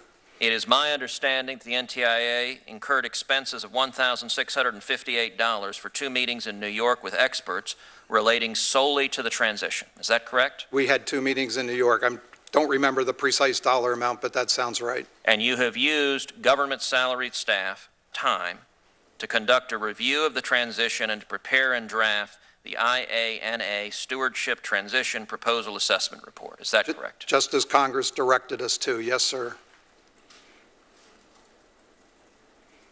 You're also aware of the terms of the Federal Anti-Deficiency Act, also federal law, which provides that it is a criminal offense punishable by up to 2 years in prison and a $5,000 fine if an officer of the government knowingly and willfully makes or authorizes an expenditure or an obligation exceeding an amount available in an appropriation or fund for the expenditure of the obligation. Are you aware of that? I'm aware of the Anti-Deficiency Act, yes, sir. How would you explain to this committee, does your conduct, the expenditures we went through, all working to relinquish the control of the internet? How is that consistent with federal law and the Anti-Deficiency Act? Well, you've just added a word that's not in the rider. You added working to relinquish responsibility. I have not relinquished any responsibility. But the provision does not reach preparatory activities, and indeed Congress expected us to engage in preparatory activities because at the time the first rider was passed in 2014, we were directed to conduct a thorough review of any transition plan that we received. So Congress understood that during the pendency of that rider that we would be engaged in activities preparing for the transition, but those themselves do not relinquish any responsibility. Do you have an Office of Legal Counsel opinion stating that, as you put it, preparatory functions are not included in this rider? We were so advised. Do you have a written opinion from OLC to that effect? I'm sorry, I have it from my Office of General Counsel at the Department of Commerce. I would ask you to submit that legal advice to this committee. I understand. I will take that back. But you do not have an opinion from the Office of Legal Counsel of the United States Department of Justice to that effect? I'm not aware of one, no. I would point out that under your interpretation, which I consider to be tortured interpretation of this statutory language and unfaithful to the text, and let's go to the other one, to the actual rider. Your interpretation is preparatory conduct is not encompassed in this, so that the Commerce Department can do absolutely everything required to relinquish the internet, the responsibility, right up until the moment of pushing the button. Well, I'm sorry. Your position is every single act of preparation can be done, and as long as it actually hasn't been culminated with the relinquishment, that is perfectly okay. I'm going to say 2 things. Number one, I'm going to ask you, if that interpretation is right, why on earth would Congress pass this? This is a meaningless rider. If your interpretation is right, what the heck is Congress prohibiting? They have prohibited us from relinquishing responsibility. But let me ask you this, Senator. What is the responsibility referred to there? The only responsibility that we have is not based on any statutory obligation. Mr. Strickling, I understand. Let me finish, Senator, if I may. Senator, if I may finish. No, you may not. You may answer my questions. I'm telling you that the responsibility we have has been to privatize the domain name system. I understand that you have a political mandate to do that. No, but let me be very clear. The fact that you disagree with the policy judgment of the Congress of the United States as reflected by federal law, you're entitled to disagree with it. Here's what you're not entitled to do, sir. And I want to speak for a moment to the employees who work for you, to the government employees at the NTIA and at the Department of Commerce. These legal prohibitions have been passed into law by Congress and signed by the President. If your political superiors instruct you to proceed with this transition, to spend your time, to spend 1 penny of government money, you have an obligation as an employee of the federal government to decline to follow that instruction, to violate federal law. And let me note for you, if you don't, if your superiors direct you to do it and you carry out those orders under the Anti-Deficiency Act, you are risking personal criminal liability of up to 2 years in prison. And I would note, this administration that has politically mandated handing over oversight of the internet, this administration is not going to prosecute anyone. But in January of 2017, a new administration will be in Washington. We don't know who that will be, but I am advising the employees of the Department of Commerce, your political superiors do not have the authority to instruct you to violate federal law, to violate what Congress has passed. Mr. Strickling has told us he disagrees with Congress. He's entitled to disagree with Congress. He is not entitled to instruct federal employees to violate federal law. And each of you should be on notice who has worked hard to have long, distinguished careers that political appointees of this administration cannot instruct you to violate federal law. Senator, we have followed the law. We have not relinquished our responsibility. I am outraged that you are accusing us of doing that, especially when the very conduct that you raised, if I may read to you, the committee directs NTIA to conduct a thorough review and analysis of any proposed transition of the IANA contract. We were directed to do that as part of the spending bill that was passed for fiscal year 2015. It carried forward in fiscal year 2016. So it's clear that Congress never intended to relinquish the responsibility to mean all of the preparatory activities we are engaged in, because we were directed specifically to conduct a review of the plan. Mr. Strickling, a committee report cannot change clear statutory text. And you, under your interpretation, which I consider not a reasonable interpretation of federal law, because it renders federal law absurd and meaningless, under your interpretation, this rider had no effect whatsoever. And for those federal employees working for you, they need to make a determination. Are they willing to risk their own careers based on what I believe to be a political interpretation? I hope the answer to that is no. Congress has the authority to make this determination, and you are welcome to disagree with it, but you are not welcome to disobey federal law passed by Congress. I have not disobeyed any federal law with respect to this. Senator Coons. Thank you, Mr. Chairman.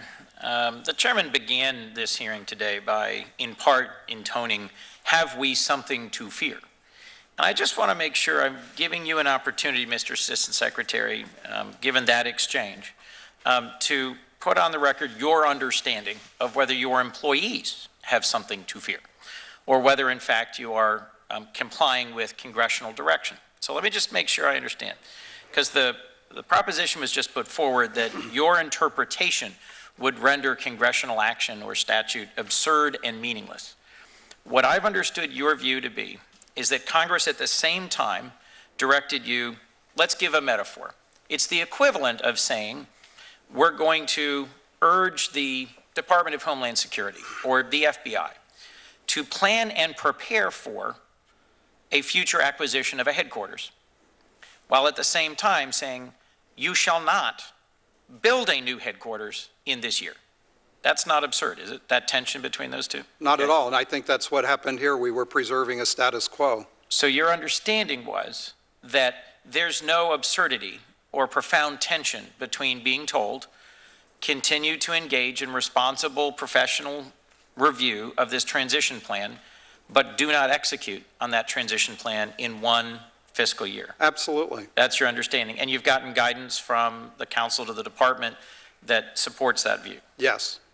So do you have any fears for yourself or your employees that you're in violation of statute or the directions of Congress? I do not. Plus, as I said before, our responsibility, which stems solely from an executive memorandum of 1997, has been to privatize the domain name system. There is no federal statute, no federal regulation directing NTIA or any other agency of the federal government to run the domain name system. Thank you, Mr. Assistant Secretary. I'm going to defer to my colleague, if I might, Senator Klobuchar. Senator Klobuchar. Thank you very much. Thank you, Mr. Chairman, and thank you for your service. Mr. Strickling, I'm sure it's been a long hearing, but I want to thank you for the work you do in a very complicated area. I've worked on this issue some as a member of the Commerce Committee, so I've been familiar with it for a while, and I know at first when people hear about this, it seems like, well, why can't our own government just control all of this? But I think we understand that this is an international internet, and one of the crucial aspects of the internet is that it's based on the open, free flow of information, and it's not run or controlled by any one government. NTIA's role was meant to be temporary as the multi-stakeholder process at ICANN was established. It has now been over a decade, and NTIA is simply working to transition its role. However, we do know that there are other governments across the world who want to control the internet or want to stop the spread of information on the internet to their citizens and limit the democratic values that it provides by allowing people to freely share in information across the world. Can you expand on, just stepping back a little from the minutia here, could you expand on why this transition is important to sending a clear message that the internet should be run by the multi-stakeholder process, quite a mouthful, by people from various governments and not by one individual government? And that has been the long policy of Congress specifically as well. And back in 2012, both houses of Congress passed resolutions supporting the multi-stakeholder model. What year was that? Governance, 2012. Okay. And this Senate passed a resolution reaffirming its support for the multi-stakeholder model in 2015. So in 2012, then, were the Republicans in control of the House when that happened? I think so. I think they were. Yes, they were, yes. Okay, continue on. But the point is, support for the multi-stakeholder model has been bipartisan here in Congress. I mean, these were resolutions that were basically passed without objection. And so it's been important that we've served as a beacon to the rest of the world of the importance that civil society, businesses, technical experts play in charting the course of the internet, particularly the technical aspects of the internet reflected in the discussion we're having today about the IANA functions contract. And as I testified earlier, there's been a long struggle between those authoritarian governments that are threatened by their citizens being more actively engaged in managing internet resources, who have sought to bring internet governance under the authority of the United Nations or the International Telecommunication Union. That's what's at risk here. So what you're saying is what we've tried to do is set up a process so that it is the internet's governed by these multi-stakeholders instead of going over to the UN is where it would end up. Absolutely. That has been the battle we've been fighting for more than 10 years. And who wants it to go over to the UN? I'm sorry? Who wants it to go over to the UN? Typically, it'll be authoritarian countries led by Russia, China, and other countries that are threatened by a free and open internet. They feel that if it can be brought into a framework where only governments can make decisions, that they'll be able to preserve their ability to censor within their own borders, as well as perhaps affect how it's... And will the United States continue to be an important stakeholder under the ICANN establishment when that gets completed? Absolutely. We will continue to participate actively. And how will that be? That'll be done through the Government Advisory Committee, but we in the State Department will also be advocates for internet freedom and internet governance issues in all international venues, not just ICANN. Okay. At the Commerce Committee hearing on this topic back in May, I asked asked Ambassador Gross about the Accountability Working Group, and he testified that accountability is critically important. According to your testimony, NTIA has thoroughly reviewed and agreed with ICANN's report that ICANN has or will complete all necessary tasks called for by the transition proposal. What aspects of the accountability proposal give you confidence that ICANN will remain accountable after the transition? Well, what the proposal has done is it's preserved largely the existing structure of ICANN, which is important for maintaining the stability of the Internet domain name system. But what it's done is it's now created a set of powers for the community to be able to exercise if the ICANN board takes an action that the community disagrees with. These powers include being able to reject a budget. They go to the point of being able to actually remove board members and spill the entire board if the board should totally go against the wishes of the community. And so while we hope and expect that those will never ever be exercised, the fact that they are there serves as an important accountability control over how ICANN conducts itself going forward. And one last question. Is the ranking member of the Antitrust Subcommittee focused on those issues? I know they were discussed earlier. My staff told me, and I understand that ICANN has, and will be treated as a private party. And like any private party, when it is compelled to act by the U.S. government, it is not liable under the antitrust law for those compelled actions. Beyond that argument of compulsion, ICANN can claim no immunity under antitrust law. Is that your understanding as well? They have never had antitrust immunity, and they won't have it going forward. How does the transition affect ICANN's ability to claim immunity under the antitrust laws? It won't affect it one bit. Thank you very much. I thank both of the witnesses for your testimony. The first panel will now be excused, and we'll welcome the second panel to come and testify.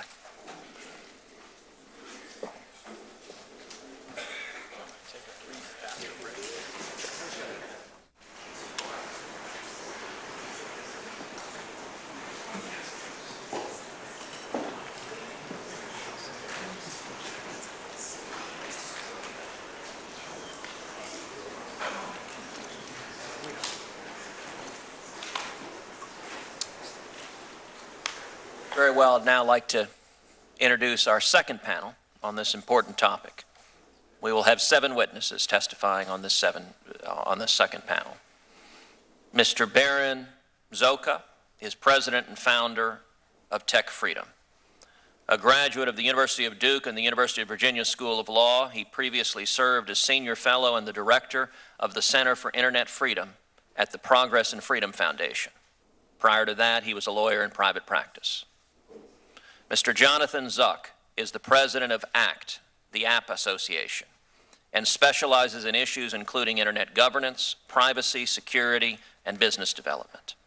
He has been a member of the ICANN community for over 10 years and has chaired the Affirmation of Commitments Review of Competition, Choice, and Trust in the new top-level domain program. Ms. Dawn Grove is corporate counsel for Karsten Manufacturing Corporation, the parent company of Ping, a top 3 golf equipment brand. A graduate of Pepperdine University School of Law, Ms. Grove is, among other things, chair of the Arizona Manufacturing Council and was appointed this year by Governor Ducey to chair the Workforce Arizona Council. Ms. J. Beckwith Becky Burr is Deputy General Counsel and Chief Privacy Officer of Newstar. A graduate of Yale University and Georgetown University Law Center, Ms. Burr previously worked at the Washington, D.C. office of Wilmer Cutler, Pickering, Hale, and Dorr. Prior to joining the private sector, she served as the Associate Administrator and Director of International Affairs at the National Telecommunications and Information Administration. Mr. John Horton is President and CEO of LegitScript, the world's largest database of online healthcare products and websites, including internet pharmacies. Prior to joining LegitScript, he worked in the Office of National Drug Control Policy, where he focused on the abuse of synthetic and prescription drugs. Mr. Steve Delbiano is the Executive Director of NetChoice. A graduate of the University of Pennsylvania with an MBA from the Wharton School, he has spent 16 years as an advocate for NetChoice positions pertaining to the internet governance, online consumer protection, and Internet taxation. Mr. Delbiano also serves as the elected policy chair for the business constituency and representative for commercial stakeholders in planning the IANA transition. Mr. Paul Rosenweig is a former Deputy Assistant Secretary for Policy in the Department of Homeland Security and is the founder of Red Branch Consulting, in addition to serving as a senior advisor to the Chertoff Group. Mr. Rosenweig is a cum laude graduate of the University of Chicago Law School, has an MS from the University of California in San Diego, and received his BA from Haverford College. I would ask each of the witnesses to stand and raise your right hands. Do you swear that the testimony you will give today is the truth, the whole truth, and nothing but the truth? So help you God. Thank each of you for being here. And Mr. Zorka, you will start. Thank you. Chairman.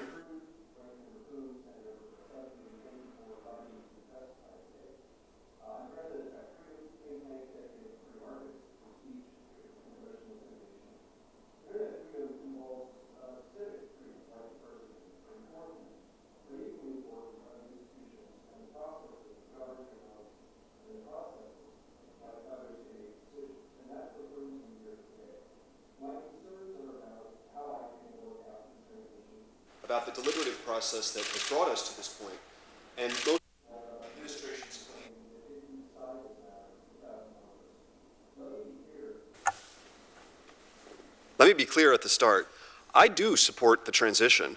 I do not believe the United States government should be involved in editing the root zone file. So yes, let's make that transition. But the case has not been made for the rest of the transition, for severing the ultimate contractual link between ICANN and the United States government. Too many important questions remain unanswered about that. How will ICANN work after the transition? Will existing and antitrust and consumer protection laws be able to discipline ICANN? Will key provisions of ICANN's bylaws stand up under California nonprofit law? And most of all, is there a government property interest here? The GAO report issued Monday raises more questions, I would say, than it answers. It simply does not address the best argument that there is a property interest here, which is that the United States government has always had the right to exclude others from administering this particular copy of the root, the authoritative one, the one that everyone points to. If NTIA had put the IANA function out for rebid in 2012, as it threatened to do, could ICANN simply have walked away with the IANA function? Surely not. Yet NTIA has dismissed these questions as obstructionism. They're not. NTIA has essentially delegated deliberation over this issue to two bodies of the ICANN community. NTIA failed to seek public comment on ICANN's proposed reforms once it received that package. NTIA simply rubber-stamped ICANN's proposal. The only additional input NTIA sought was that of a hand-picked set of experts hired on a no-bid contract. That process was designed to sweep awkward questions under the rug. It's not how administrative agencies are supposed to work, and yet increasingly it is. Multi-stakeholder processes do offer many advantages over rulemaking, but when government uses them to circumvent the safeguards of administrative law, it upsets the constitutional balance of power. Which brings me to the ultimate constitutional question that I am concerned about, which is simply who decides. Congress clearly instructed NTIA not to relinquish its responsibility over the IANA function. NTIA told Congress it would follow this law, and they told you on the last panel they would follow a new law if Congress passed one. But NTIA has already violated the rider. They made a decision not to exercise their option to renew the contract. It is just logically impossible that NTIA could have made this decision without expending taxpayer dollars, because taxpayers pay the salaries of everyone at NTIA. The committee report that Larry cites and all of the talk about spending money on other preparatory activities is a red herring. It distracts from the real issue, which is the time spent making a decision that has clearly already been made. And I would say that NTIA's attempt to read this rider into oblivion is a blatant violation of the separation of powers. So I would leave you with this quote: "The power of the purse has long been recognized as the most important single curb in the Constitution on presidential power. The Appropriations Clause was intended to give Congress exclusive control of funds spent by the government and to give the democratically elected representatives of the people an absolute check on executive action requiring an expenditure of funds. No, that wasn't James Madison, although he did say something much like that, and it wasn't written in 1787. It was written in 1987 by members of Congress of both parties in the official committee reports about the Iran-Contra affair. In other words, defending the power of the purse didn't used to be a partisan issue, and it shouldn't be. Senators, I urge you to defend your constitutional prerogatives, but I also urge you to focus on negotiating a compromise that would put ICANN on a sound footing in the future. Yes, that means an extension of some kind of contract for a trial period, but it does not mean obstructing the transition indefinitely. There is a compromise that gets us out of it. It involves getting the United States government out of the editing of the root zone file without relinquishing its ultimate contractual right. That is the thing that has disciplined ICANN in the past and that needs to during at least a trial period. Again, thank you for testifying, for inviting me to testify here today.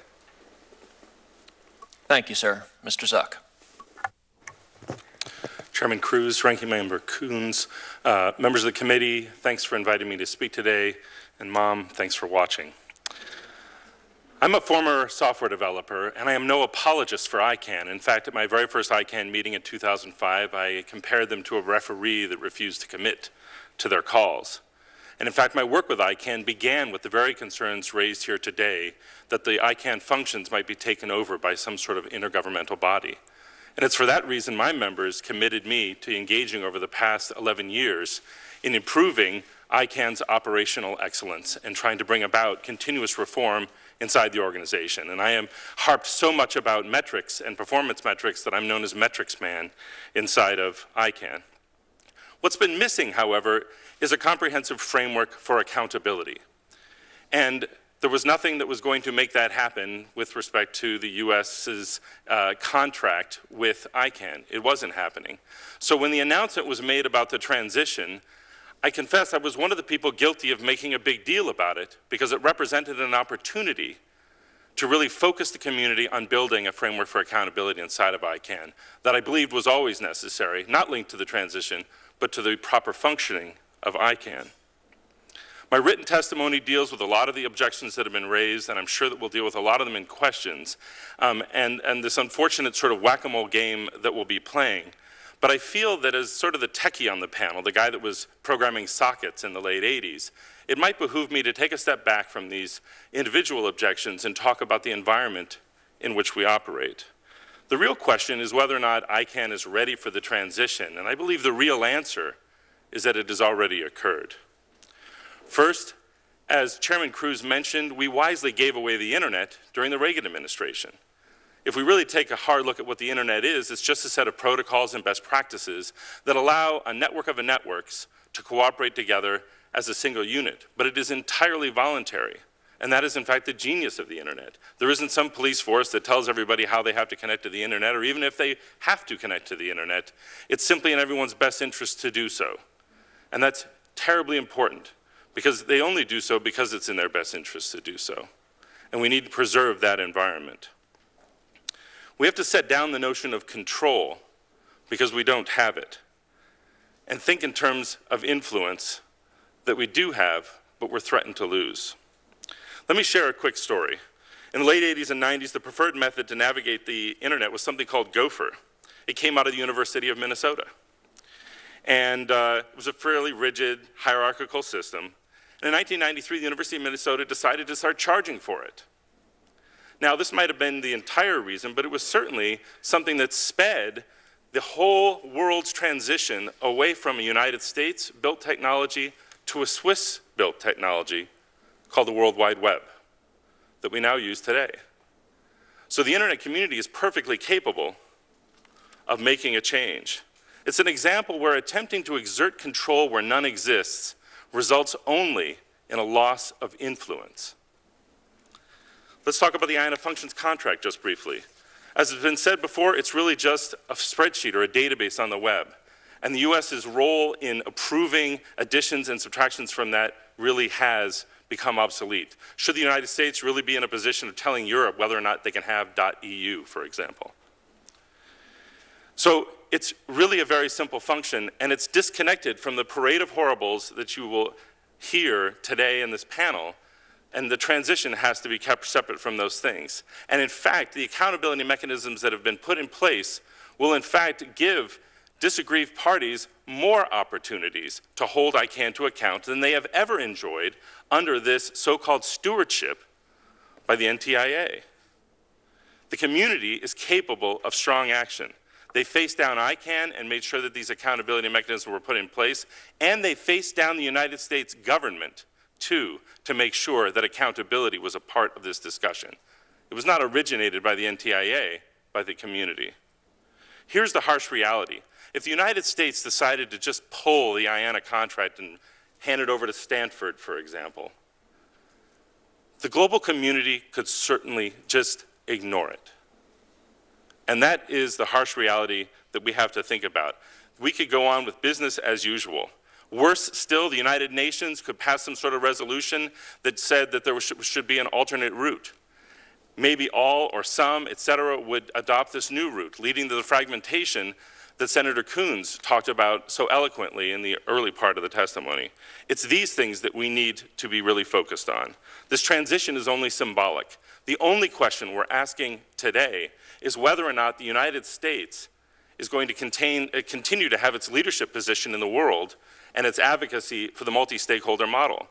This hearing should be better termed Internet freedom. What are the consequences of the United States losing the moral high ground?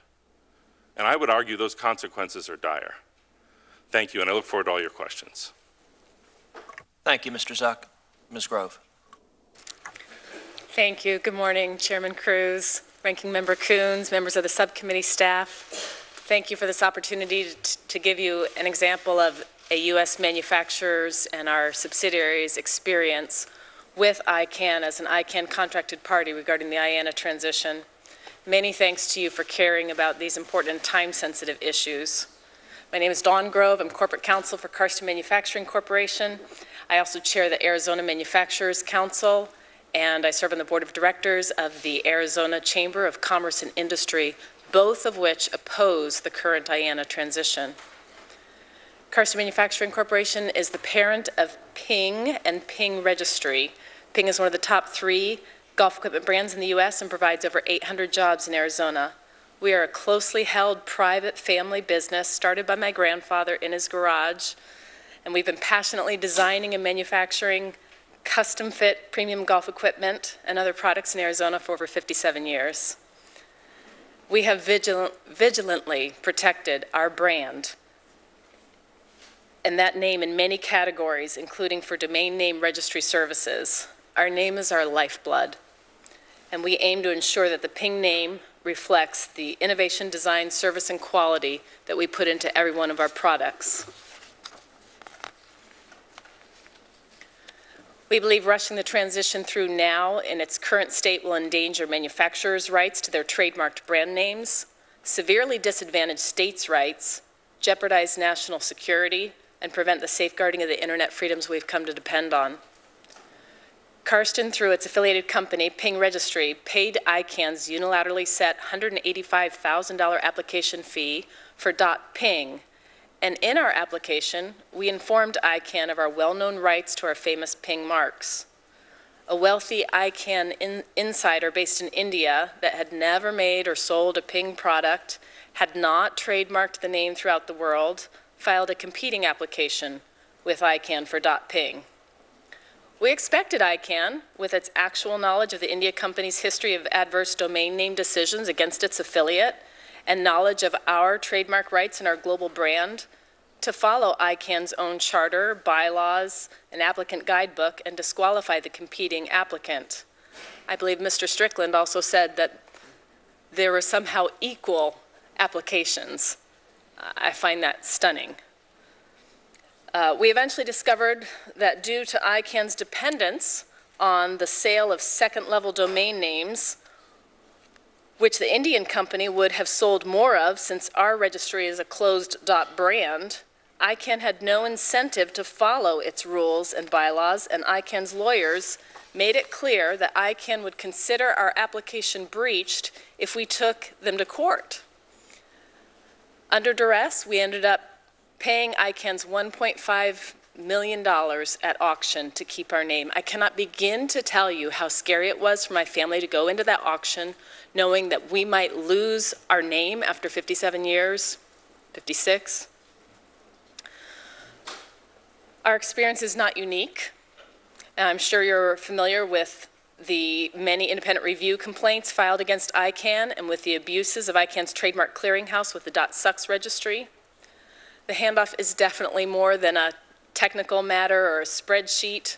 ICANN is currently accountable to NTIA for both policy and technical functions, and we heard Secretary Strickling say that today about the policy that they make.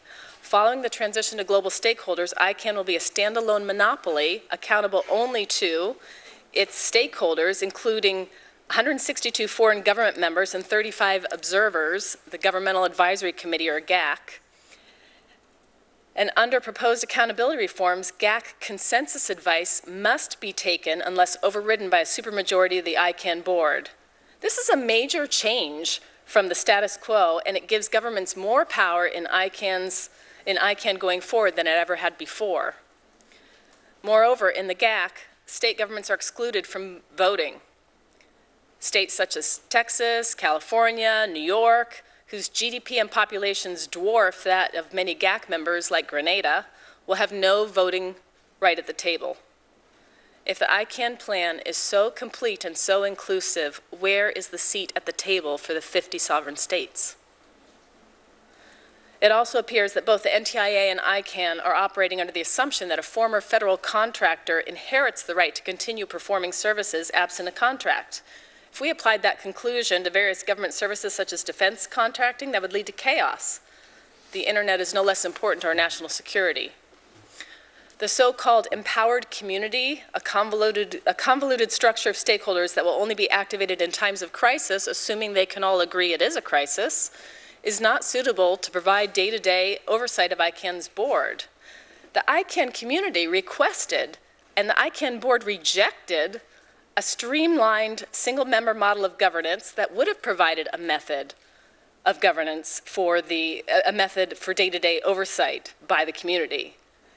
It doesn't take much imagination to see how the stage will be set for an enhanced GAC to step into that role, since the community will not have that ability for that day-to-day oversight. In ICANN's rush to meet NTIA's deadline, some of the most important work was left undone.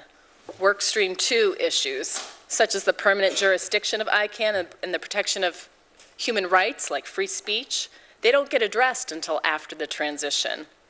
Make no mistake, there are participants involved in the Workstream 2 work who desire to see ICANN leave California and be reconstituted in another jurisdiction outside of the easy reach of U.S. courts, and who would likewise wish to cherry pick which human rights are observed by ICANN and which are not. My hope is that ICANN will intervene to safeguard the free and open internet for the use of the world, and also require the repairing of ICANN's structure to ensure that it adequately safeguards trademark rights, states' rights, human rights such as free speech and the free exercise of religion, our national security, and the security of our friends and allies around the world. Thank you. Thank you, Ms. Grove. Ms. Burr. Good morning, Chairman Cruz, Ranking Member Coons, and members of the subcommittee. Please turn your microphone on. Apologies. Good morning, and thank you all for inviting me to testify. As my testimony notes, I have been elected to the ICANN Board of Directors, and I will take that seat in November, but I'm here today in my personal capacity and not as a member-elect of the ICANN Board. As head of NTIA's Office of International Affairs, I led the interagency team that issued the 1998 policy statement known as the White Paper. The purpose of that policy was to preserve private sector management of the DNS, not to create it out of whole cloth. I want to say that again. At the time that I began looking at this, the private sector in the form of the technical community was managing and coordinating the DNS without material government funding or oversight. The National Science Foundation intended to let its $0 MOU with Network Solutions expire, and DARPA was no longer funding DNS-related activities at the University of Southern California. Both agencies were satisfied with the management plan developed and supported by the technical community. But there was a problem. In 1997, the technical community was no longer fully representative of the diversity of stakeholders, businesses and commercial users in the United States and elsewhere, who were also demanding a seat at the table. When it appeared that the tech community's plan would not garner sufficient support from non-technical segments of the Internet community, the Commerce Department stepped in on a temporary basis. I submit that what Mr. Zorka said about we've always had the right to exclude is actually not correct.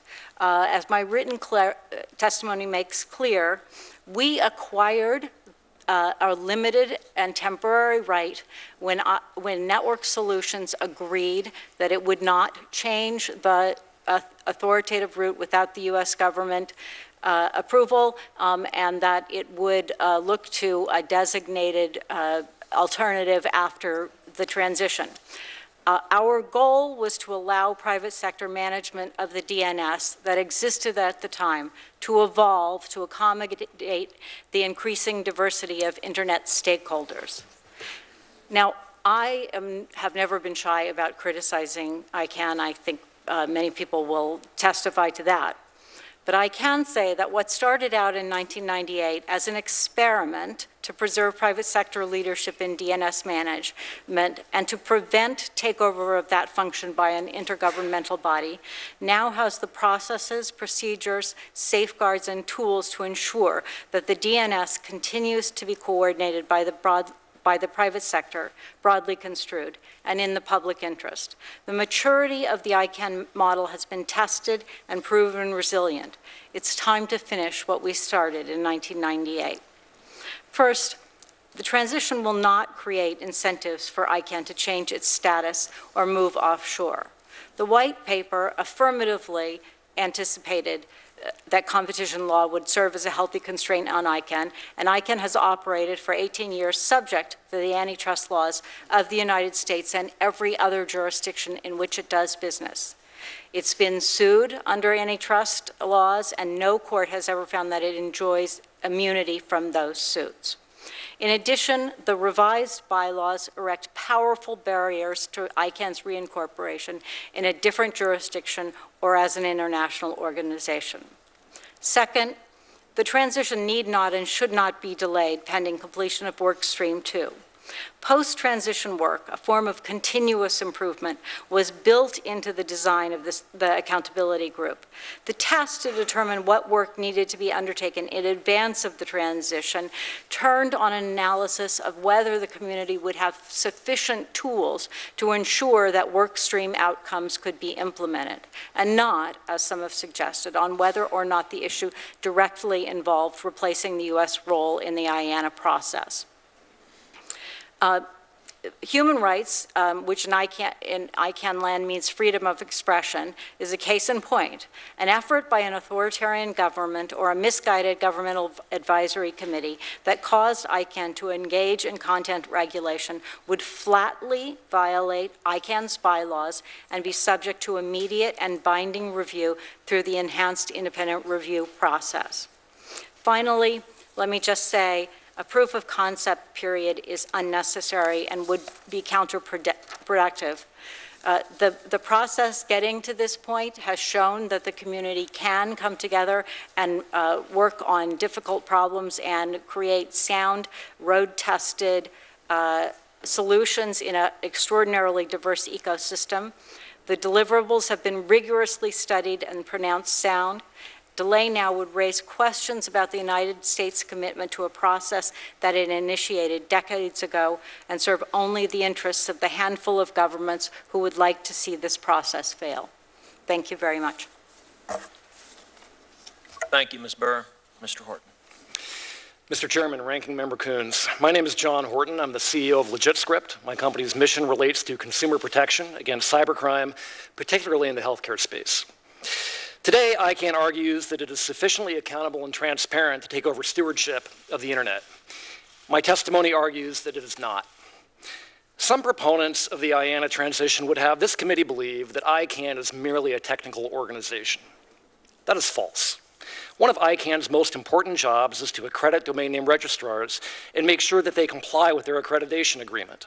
The accreditation agreement says registrars are supposed to investigate and respond appropriately when they get a complaint that a domain name is being used for illegal or abusive purposes like spam, child pornography, or the sale of fake drugs. If the registrar doesn't, ICANN is supposed to hold the registrar accountable. I'm going to give a couple of examples why ICANN compliance is a failed system, but let me first explain why this is important. First and most obviously, this is a consumer protection issue. The victims of illegal or fraudulent schemes are typically internet users, often vulnerable populations.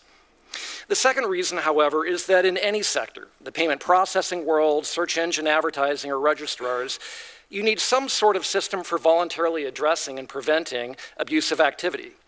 If that abuse system does not work, is corrupt, or is not transparent, you leave the organization or sector vulnerable to governments looking for an excuse to step in and exercise more control over that failed system under the guise of fixing the problem. Third, it's imperative that voluntary abuse policies only address harmful activity like child pornography, fake drugs or spam, etc., and not free speech. That's why, before ICANN becomes totally independent, it's imperative that it demonstrate a compliance system that is accountable and transparent. Unfortunately, ICANN fails that test. One systemic problem is ICANN compliance's regular dismissal of complaints against registrars who ignore the contractual requirement to investigate and respond appropriately to abuse complaints. In some cases, the registrar clearly indicates that no matter how compelling the evidence of consumer harm, they won't do anything. Not only does ICANN close these complaints, but when asked what the registrar did to meet the contractual requirement, despite all evidence indicating that it did nothing, ICANN says that is privileged information between it and the registrar. This is like Kafka in reverse. Registrars are first afforded a secret informal compliance process, after which ICANN's reasons for dismissing the complaint are never disclosed. Because one of ICANN's most important roles is not transparent, nobody, including the multi-stakeholder community, can possibly hold ICANN accountable in the future. A similar problem is ICANN's accreditation of registrars that function as an arm of a criminal enterprise. The problem with this is giving criminals the ability to simply register their own domain names is like giving them a press to print their own money. RX Limited was a criminal network that sold addictive medications to US residents without a prescription for years, causing a number of deaths. This criminal enterprise obtained its own ICANN accreditation, the only purpose of which was to generate rogue internet pharmacy domain names. The revenue from the registrar's illicit pharmaceutical sales was flipped into the trafficking of methamphetamine from North Korea, smuggling weapons in and to Africa, and diverting US technology, reportedly missile guidance systems, to Iran. Although now deaccredited for unrelated reasons, what's critical to understand is that the individual in question almost certainly could not have funded those activities if his company had not maintained, for years, accreditation as a registrar from ICANN, despite it being obvious to many that the registrar was a shell for criminality. There remain other registrars today whose business model depends in material part on providing a safe haven for online crime. This is a problem for internet safety and for the future openness and independence of the internet. Anytime you have a failed system where voluntary compliance does not work and criminality and fraud are winked at, you hand governments the perfect excuse to try and exercise more control. Voluntary, effective, and transparent anti-abuse processes are imperative for any industry to remain independent, enabling them to tell governments, we don't need you to step in and fix our problems. We've got this. That is what we should all want for ICANN or any other organization entrusted with its functions. But ICANN accreditation and compliance systems are a mess. You don't buy your 16-year-old a car if they still back into your garage door every time they try to leave the house. Before approving a transition, the US government has an obligation to internet users and the global community to ensure that ICANN's operations, including its compliance and accreditation functions, are accountable and transparent. To date, ICANN has failed this test. Thank you. Thank you. Mr. Delbiano. So, Chairman Cruz, Ranking Member Coons, and members of the committee. I'm Steve Delbiano, Executive Director of NetChoice, which is a trade association of America's leading e-commerce and online businesses. I've been involved in ICANN for over a decade and was a leader in the group that developed the accountability plan over these past 2 years. So this is not an Obama administration plan or proposal, as some have assumed. It was developed by the private sector, mostly U.S. businesses and civil society, using the leverage of this transition to force ICANN to accept tough new accountability measures it would never otherwise have agreed to. Now, we've all heard the sound bites about this transition being an internet giveaway to an international body like the UN, spelling the end of free expression online. Mr. Chairman, if that were even remotely true, I'd be opposing this transition with all of my heart. But it's just not true. First, American engineers gave away the recipe for the internet protocols 30 years ago, and that's what let engineers in every country interconnect the network that we have. We don't own the internet any more than the Texas government owns the recipe for barbecued brisket. Second, the U.S. government and industry created ICANN in 1998 in order to privatize. And as you've noted, Mr. Chairman, the internet is working well. Well, the DNS works well because ICANN has coordinated it for 18 years and will continue to do so after the transition. There is no new international body. And third, we designed explicit protections against government censorship. Many governments censor web content at the edge of the internet when online traffic crosses their borders. Neither we nor ICANN can do anything to stop that kind of censorship.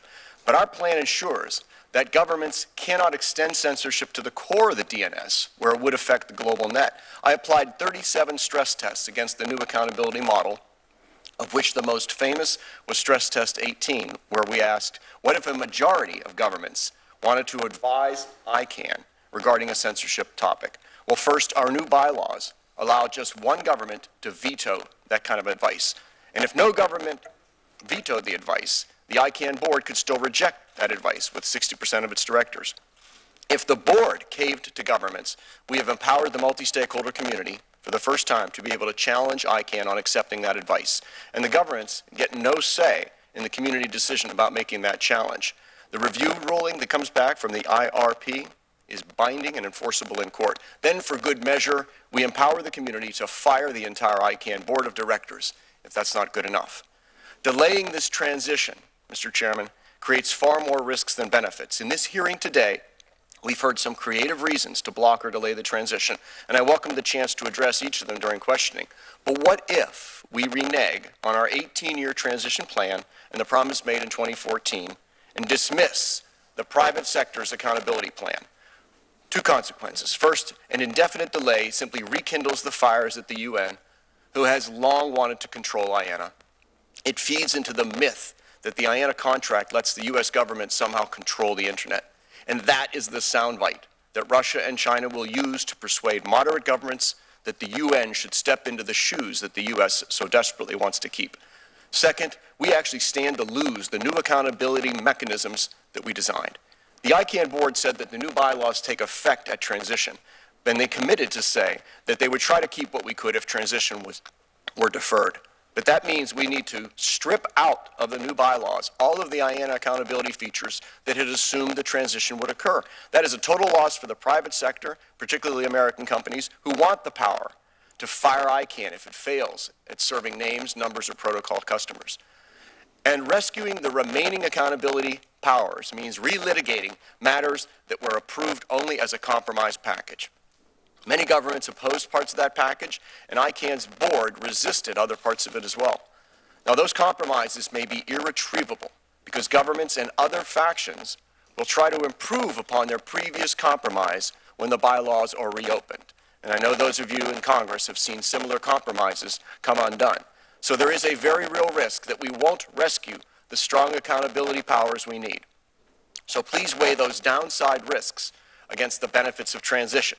These new bylaws give the private sector true accountability power over ICANN the same way corporations are accountable to their shareholders. Associations like mine are accountable to my members, and senators are accountable to your voters.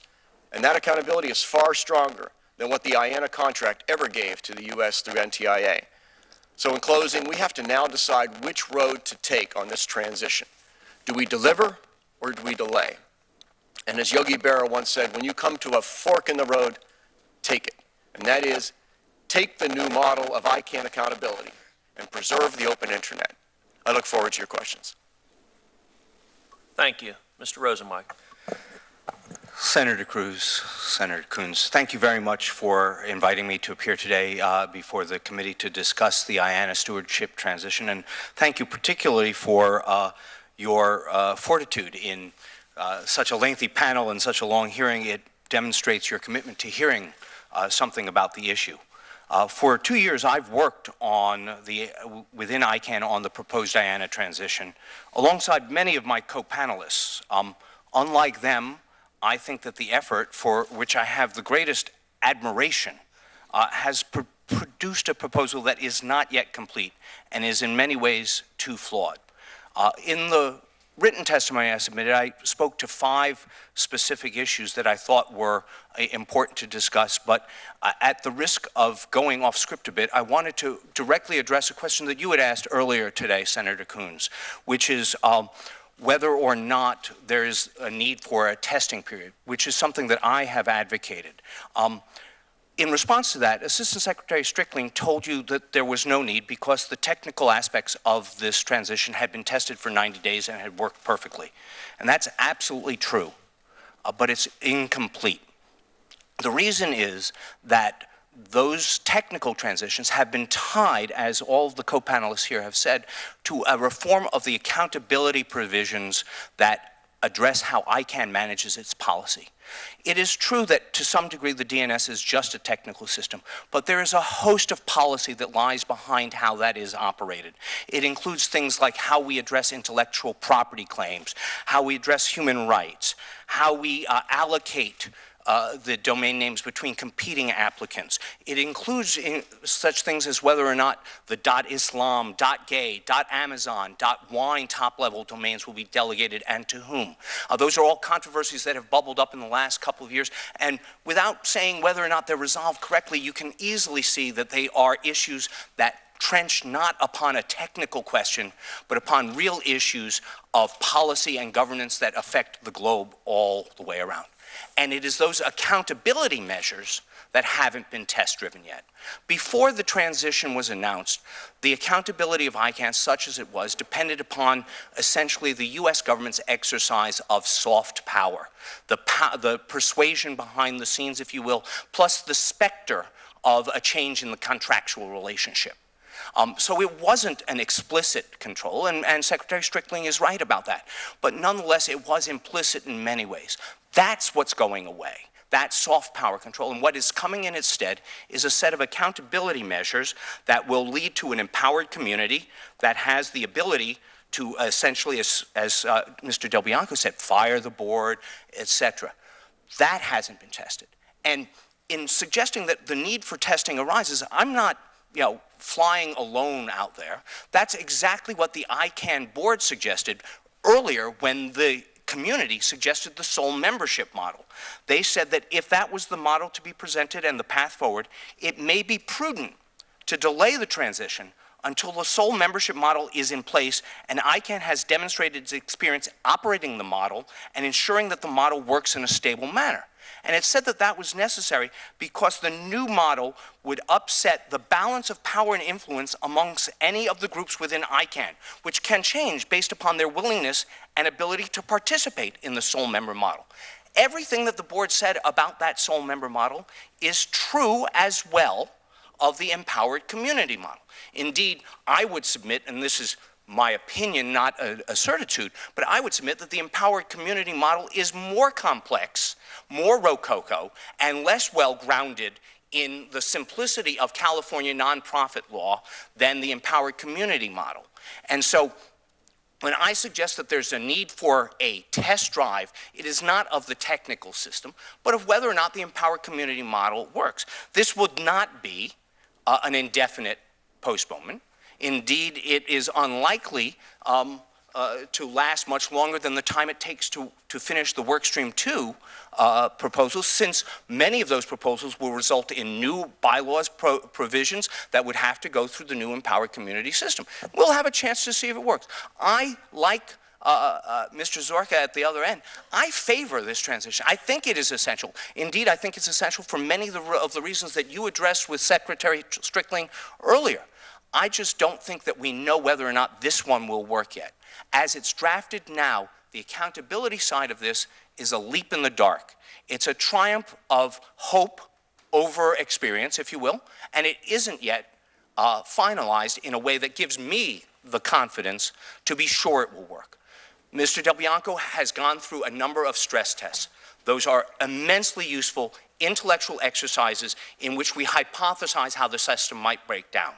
But all the hypothesis in the world is not worth a single minute of actual experience.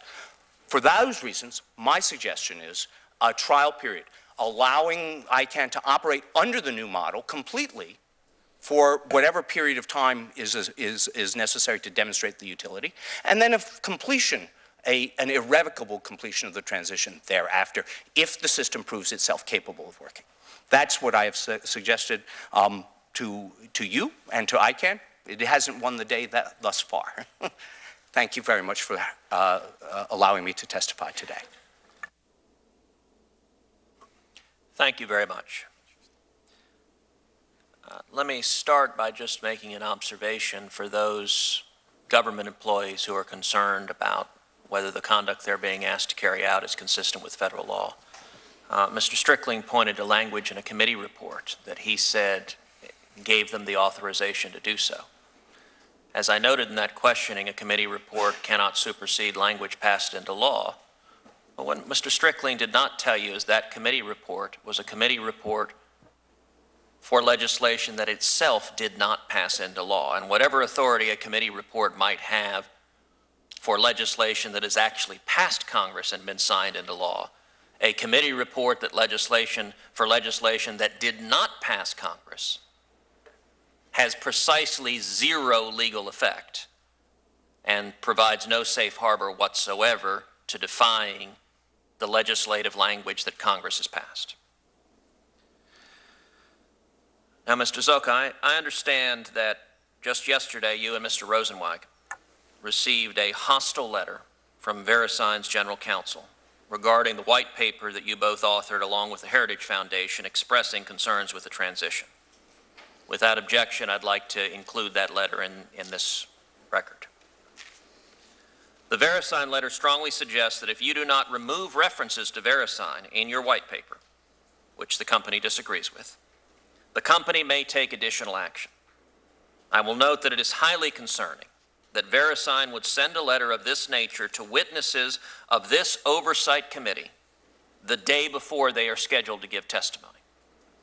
Such a letter could only be designed to have a chilling effect on witness participation and to disrupt the oversight functions of this subcommittee, which is seeking immediate answers to time-sensitive questions on an issue that has the full attention of the entire United States Congress. I would also note that it is more than a little ironic that Verisign, which has a direct working relationship with ICANN and the United States Department of Congress, would seek to stifle individual speech in this way, which just so happens to be the main focus of today's hearing. This letter, unfortunately, perhaps provides a glimpse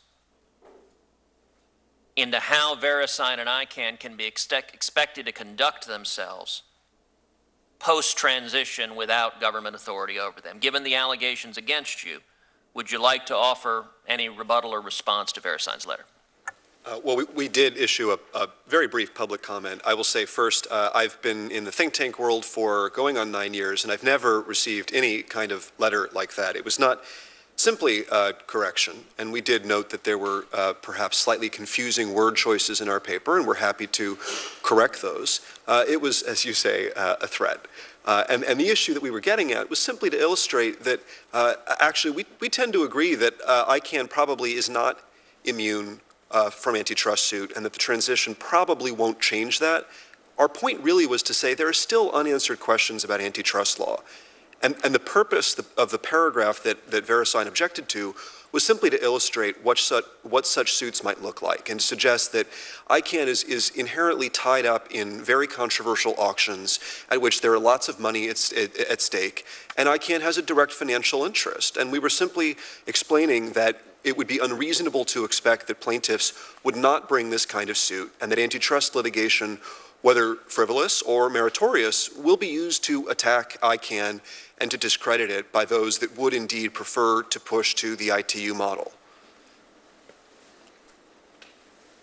Would you say that threatening witnesses before a Senate Oversight hearing is consistent with an entity that we are being told we should trust to respect and protect free speech? No, sir, although I would just remind everyone this was Verisign and not ICANN. And again, I'm not accusing anybody of anything. We were simply trying to explain that there are many unanswered questions. The administration says it has zero correspondence about antitrust issues, yet you heard Secretary Strickling today say that there was indeed some consideration. That didn't turn up in the FOIA request that Americans for Limited Government issued. And again, the point of our paper is simply there are many unanswered questions that would have been resolved in a better process, where the NTIA had taken public comment and had issued a full report the way that administrative agencies are supposed to do, instead of simply rubber stamping what ICANN proposed. And today, if ICANN tried to implement a policy that threatened internet freedom, could the United States simply refuse to renew its contract? Well, yes, sir, and that is ultimately, when I say that I support a partial transition, that's what I'm getting at. I'm distinguishing between the right of the United States government currently to interfere in the editing of the root zone file, which I agree ought to be ended. That's a partial transition. That is different from what you ask about, which is the ability to put the contract out for rebid. That is something NTIA has threatened to do in the past.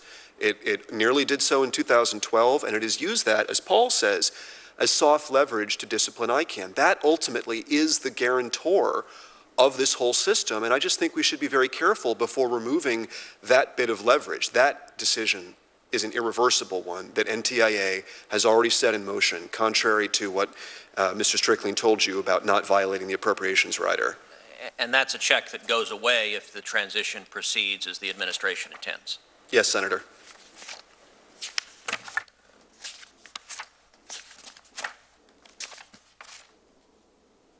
Following up on that point, Mr. Horton, in your written testimony, you said ICANN exercises these powers as a global monopoly. By virtues of its powers to determine who can sell domain names online and whether they comply with standards set out in the accreditation contract, ICANN has a significant effect on the future of the Internet, and it is seeking additional powers that would further limit the openness of the Internet. A working group hand-selected by ICANN's then CEO has proposed a shift to put all of the world's information about who is registered domain name behind a single gated wall and give ICANN or its contractor the sole power to determine who is authorized to see that data and for what reason, and to audit and impose penalties against Internet users who access the data for reasons that ICANN considers improper. That's correct, Mr. Chairman. Now, we're told that in place of the government oversight, we should trust the international stakeholders. And I would note, Mr. Delbiano, in your written testimony, Secretary Strickland said we should feel comfort that the Government Advisory Council requires unanimity. And yet your written testimony said, quote, several governments have had voiced dissatisfaction with the present consensus rule for GAC decisions, so it is entirely possible the Government Advisory Committee could change its method of approving advice such that a majority could prevail over a significant minority of governments. Is that correct? Yes, it is, and that's precisely what Stress Test 18 asked. I was the first one to raise this by saying the Government Advisory Committee could change its decision-making method, but the ICANN bylaws were written in such a way that they would still have to give deference to that advice. So therein lies the fix that the stress test led to. We have changed the bylaws, Mr. Chairman, such that the governments can use any rule they want to make decisions, but the only method of decision that our board at ICANN has to give deference and respect to is decisions reached through unanimity. And the government's resisted for 2 years on this one because they did not want to have to lock themselves into a situation where the U.S. government could, with one vote, veto what a handful or a majority of other governments wanted to do. Those are the kind of fixes that we did specifically in response to that stress test. But the bylaws could still change. And Mr. Chairman, the discussion of whether and how the bylaws change is true of any organization who lays down bylaws and articles of incorporation. Any articles of incorporation always include a clause that says that these articles and bylaws can be changed with a majority. But we have gone far beyond the typical assurances of a CEO, former or current. We changed the bylaws. It says it shall be in California. And if the ICANN tries to change those bylaws, it requires the approval of the community. The community can block that. The articles of incorporation indicate it has to be a California corporation. If ICANN tried to change that, it would require the consent of the entire community before they could make that change. So we have built in as many protections as we possibly can to guarantee they'll be subject to U.S. law and situated in California. You are correct that most, if not all, private organizations have the ability to change their bylaws. That's one of the reasons why we are not typically in the practice of handing over monopolies over vital infrastructure to private organizations, because that is too much unchecked power to trust, particularly a private organization that the head of ICANN testified here. ICANN is not bound by the First Amendment. One of the great services that the United States of America provides to the world is following First Amendment principles to prevent censorship. The alternative, and Mr. Rosenweig, I want to turn to you on this. Your written testimony said, "It is my view that it is indisputable that under the current proposal, governments, foreign governments, would significantly increase their power in ICANN versus the status quo. The GAC, the Government Advisory Committee, has a power that other advisory bodies do not, an ability to convey advice to the board that the board must implement unless opposed by a majority vote." Would you elaborate on that, Mr. Rosenweig? Yes, Senator.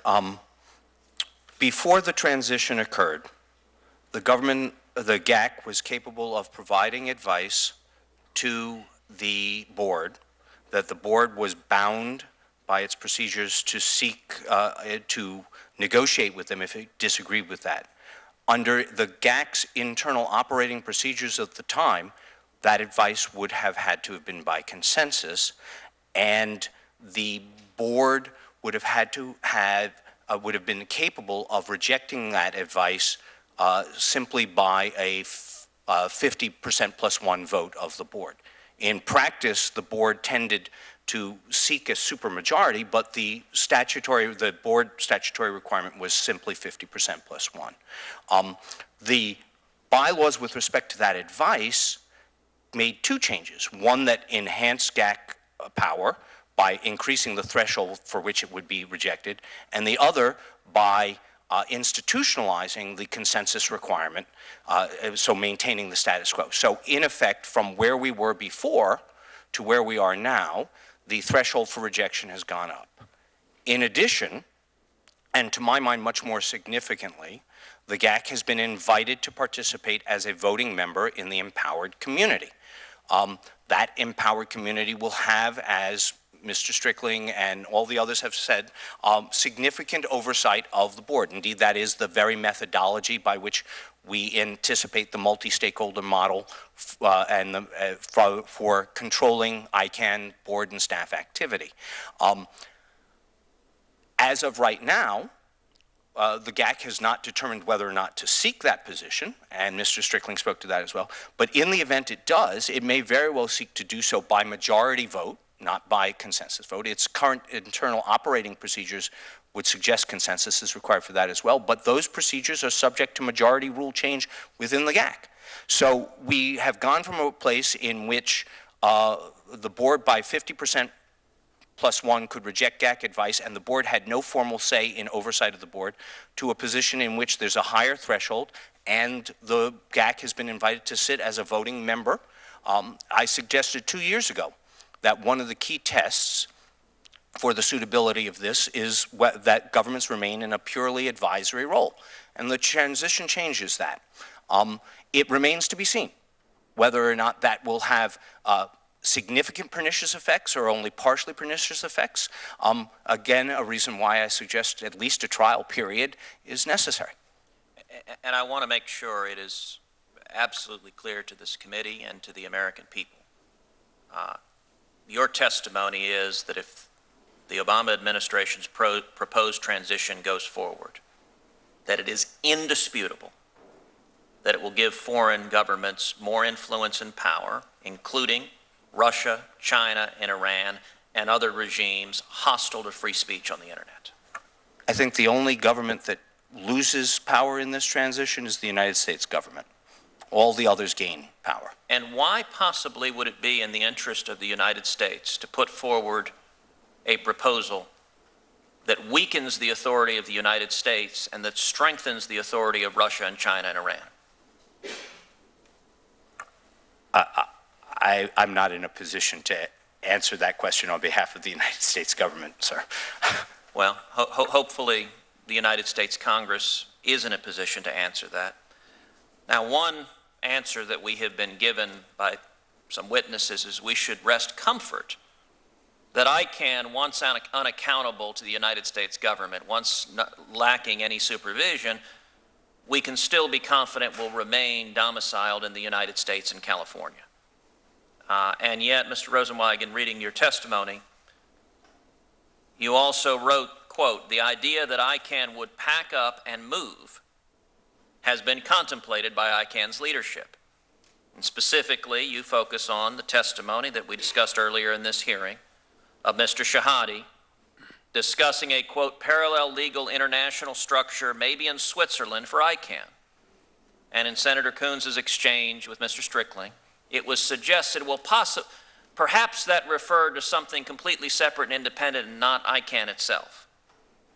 And yet your written testimony suggests that interpretation is incorrect. Specifically, you said, in July, the French Senate published a lengthy report in French building on Shahade's testimony, and the report proposed the, quote, "Swiss model"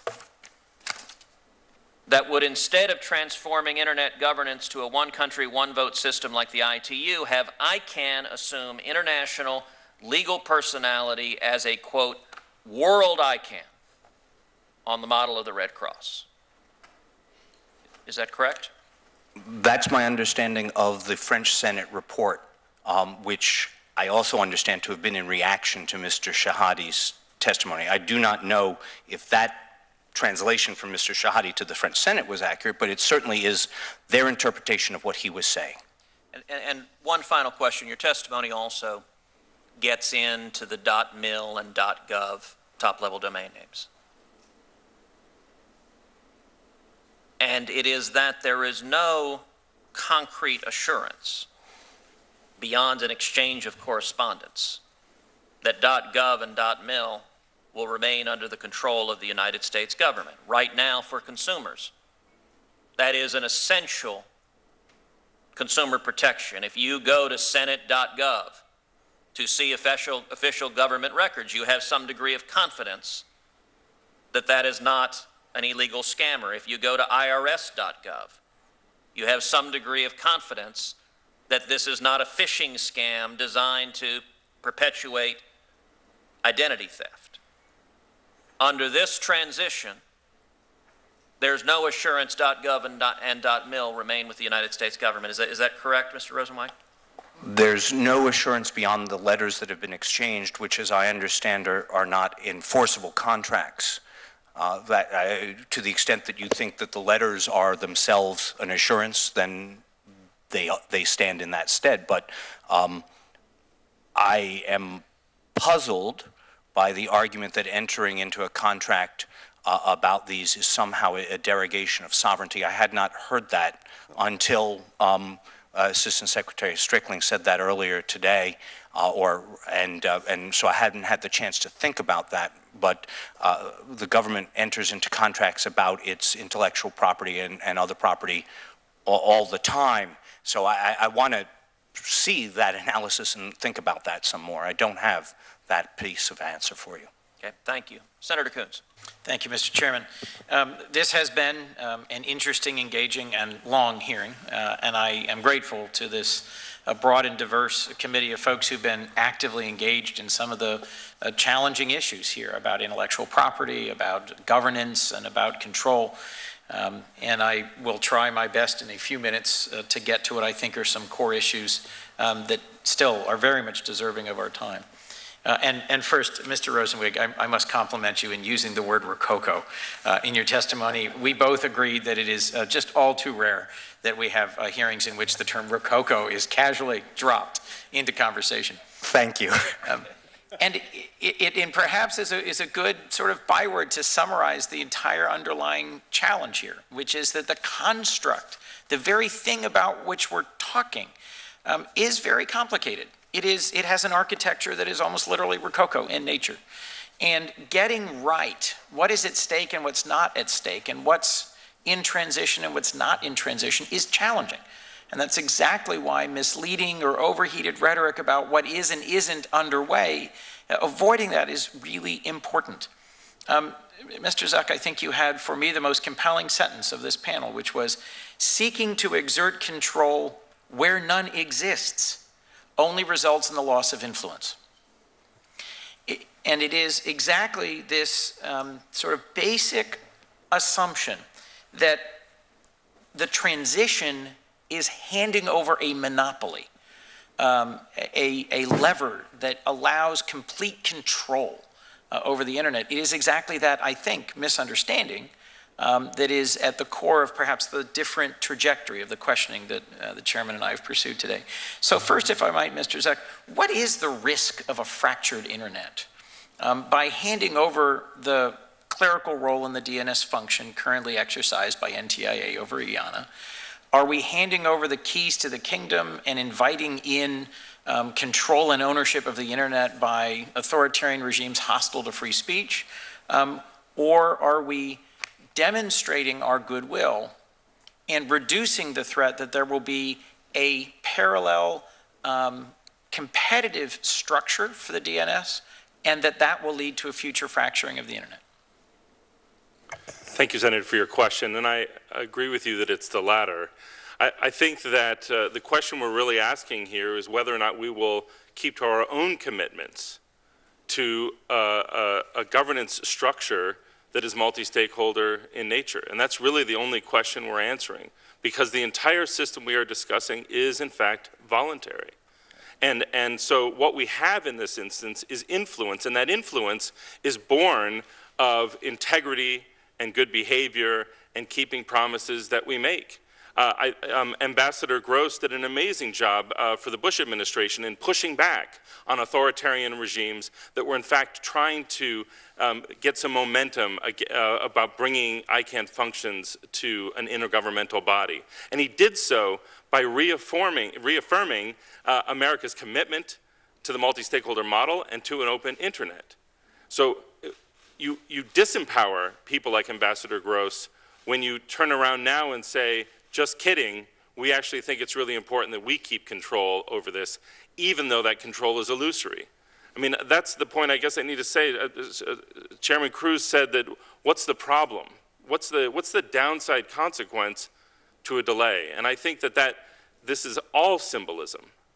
And so the symbolic gesture of saying government needs to be involved, it needs to be us, we don't think the multi-stakeholder community is capable of governing the internet, I think saying that has dire consequences. And let me make sure I've asked an important question here, because Ms. Grove articulated in great detail a very unsatisfactory experience with an auction process. And as someone who previously worked for a private company that also lived and died by its trademarks, and where I was also involved in some very unsatisfactory action to secure our trademark website, that sounds like a really bad experience.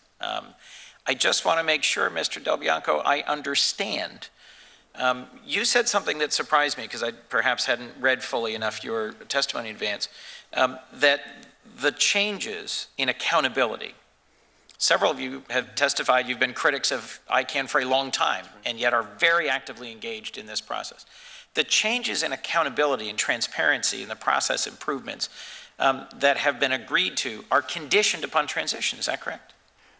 They are, Senator Coons. The board of ICANN put them in place, but said that they take effect upon the date of transition.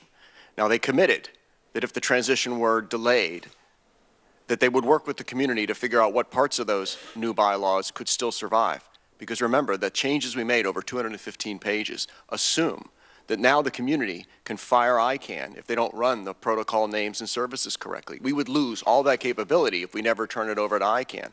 Then we would relitigate all of the new accountability powers that are essential to ensure that we have decreased the power of governments in ICANN, not increased it. So let's just stress test Mr. Rosenwig's proposition. We've got at both ends of the table folks who say the transition in general is a good idea. We should have this transition. We should privatize fully. We should, right? But it's not ready yet. And we don't, this is too risky. We shouldn't be leaping into the dark because there are some demonstrated instances where ICANN hasn't performed to the level we would hope. Mr. Horton raises a variety of areas where one can debate whether it really is or isn't ICANN's function to fully and thoroughly police the actions of registrars, but certainly there are some examples where ICANN's actions have not held up to the highest standards we would hope.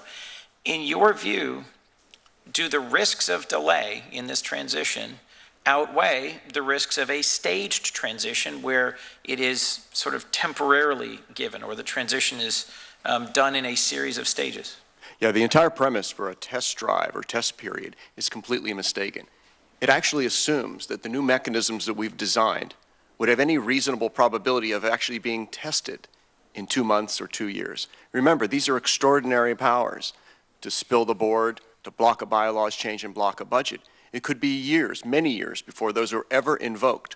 So the notion that all of those mechanisms have to be tested would never provide an assurance that the transition would ever occur. It's as if the U.S. Constitution had lots of powers in there, like articles of impeachment. But by golly, England should never let go of America until a test period occurred, where all of the powers could be tested to their full degree. You have to take a leap of faith. The internet is about a leap of faith, and we have powers to contain what governments do at ICANN, but more importantly, the private sector community can challenge what ICANN does. I would invite Ms. Grove and Mr. Horton to actually engage within ICANN, where we can change the rules for the next round of new top-level domains. Let's ask Ms. Grove, what kind of a disqualification criteria would we have so that an applicant with a history, like the one you claimed you were competing with, would not be allowed to compete? And as far as Mr. Horton said, help us to design ways to force ICANN's compliance to investigate and respond. Because NTIA, under the current contract, has no power to do anything whatsoever to help Ms. Grove or Mr. Horton. Only the community can, and only with the new bylaws. See, without the new bylaws, the community could never have the capability to force ICANN into a tighter level of compliance. Ms. Burr, you're going to take a seat on the ICANN board. Is Mr. Delbiano correct? He is, and I would like to just add on to his point about the test drive that the purpose of these powers is to encourage, one of them is to proactively encourage good behavior. Nobody wants to spill the entire board of directors. What we want is to make sure that the policy development processes are respected, that ICANN implements those properly and the like. So I agree with that. I think that, as I move on to the ICANN board, to me, the huge challenge is that the ICANN board has to embrace this, and they have to create a culture in ICANN that embraces these changes. I think that the process of unpacking the current accountability provisions in the bylaws would take years and be very disruptive to the community. The other thing is, Steve talks a lot about the powers. I want to talk about the creation of an independent judiciary at ICANN, which we now have for the first time.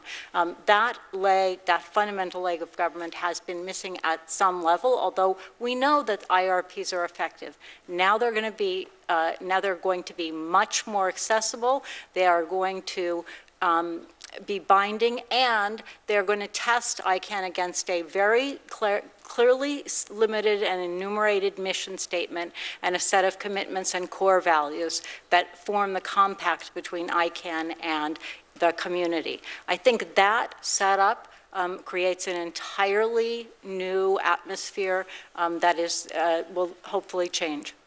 Well, I just want to thank the entire panel for your testimony on this very complicated and important subject. It seems to me, from what I've heard, that it's important for us to grasp that ICANN and the current DNS structure is not the only way for the architecture of the internet to be managed and governed going forward, and that the risk we face of indefinitely delaying this transition or failing to keep America's word expressed over several administrations and several actions of Congress, that those risks outweigh the risks of these new structures succeeding. And on some level, what we are being asked to do in this transition is to trust that the American private sector has actually done a terrific job of improving some of the flaws and failures and challenges in ICANN in the past, and to trust that exactly the open architecture and governance structure and deliberative nature of the internet can work.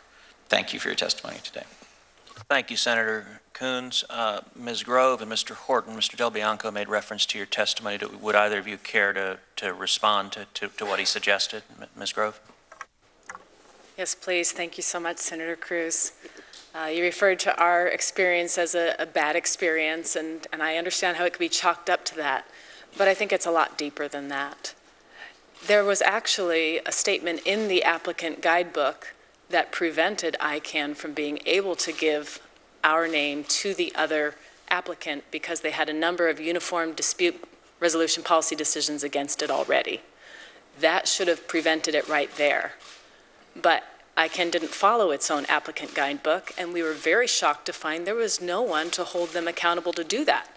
The only group that could hold them accountable was the NTIA, and they had decided to take a hands-off approach to it. So even though it is complicated, and even though people have spent a lot of time working on it, and we do have a person that's involved in the multi-stakeholder group on our behalf, you don't have to spend thousands of hours doing that or be a $800 an hour ICANN attorney or a computer guru to see that if you have to bring the whole world of multi-stakeholders together to hold ICANN to follow its own rules, it's going to be very challenging to hold them accountable at all. Thank you, Mr. Chairman, for the opportunity to respond to that. As to the suggestion that I spend time getting involved in the ICANN process, I've already lost countless hours of my life doing that, talking about compliance and other issues. The problem is that ICANN does not follow what is already written and has already been developed by the multi-stakeholder community in the Registrar Accreditation Agreement. And as to why that happens, the problem is a fundamental one of transparency. When you try to get to the core of the problem, it's like a secret court. Now, part of the problem here is that the multi-stakeholder community is, the fact that it's open is a good thing, but anybody can be involved in what is a very complicated process, and it's hard for a lot of entities that have a stake in the future of the internet to be involved in these complicated and very bureaucratic groups without dedicating a full-time employee or employees to these processes. Some of the most motivated sectors are the registrar and the registry sectors, which have a lot of power in the multi-stakeholder community and do not want compliance to exercise the functions that are clearly written in the Registrar Accreditation Agreement. So that's part of the problem. Thank you, Mr. Horton, and I want to thank each of the witnesses on the panel. I will say we heard a lot of interesting expert testimony. I thank you for the time you put into writing your testimony, to coming here and answering these questions.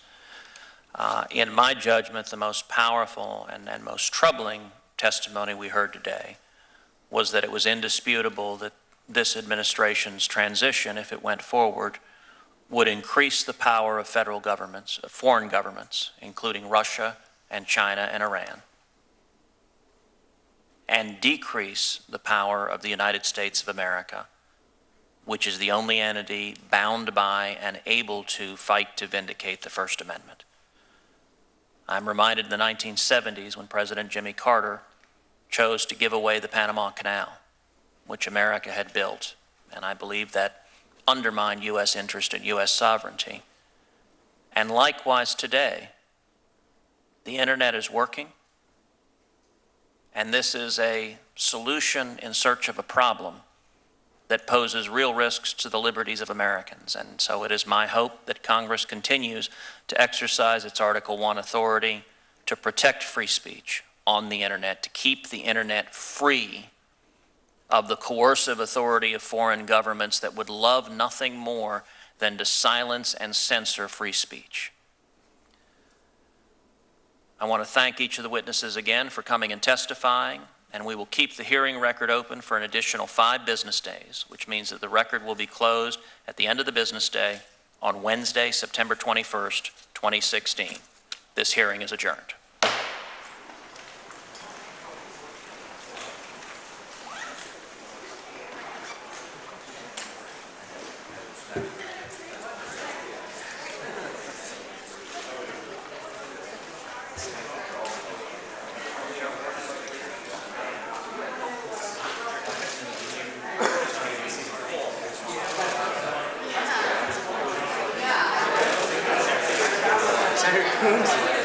Thank you.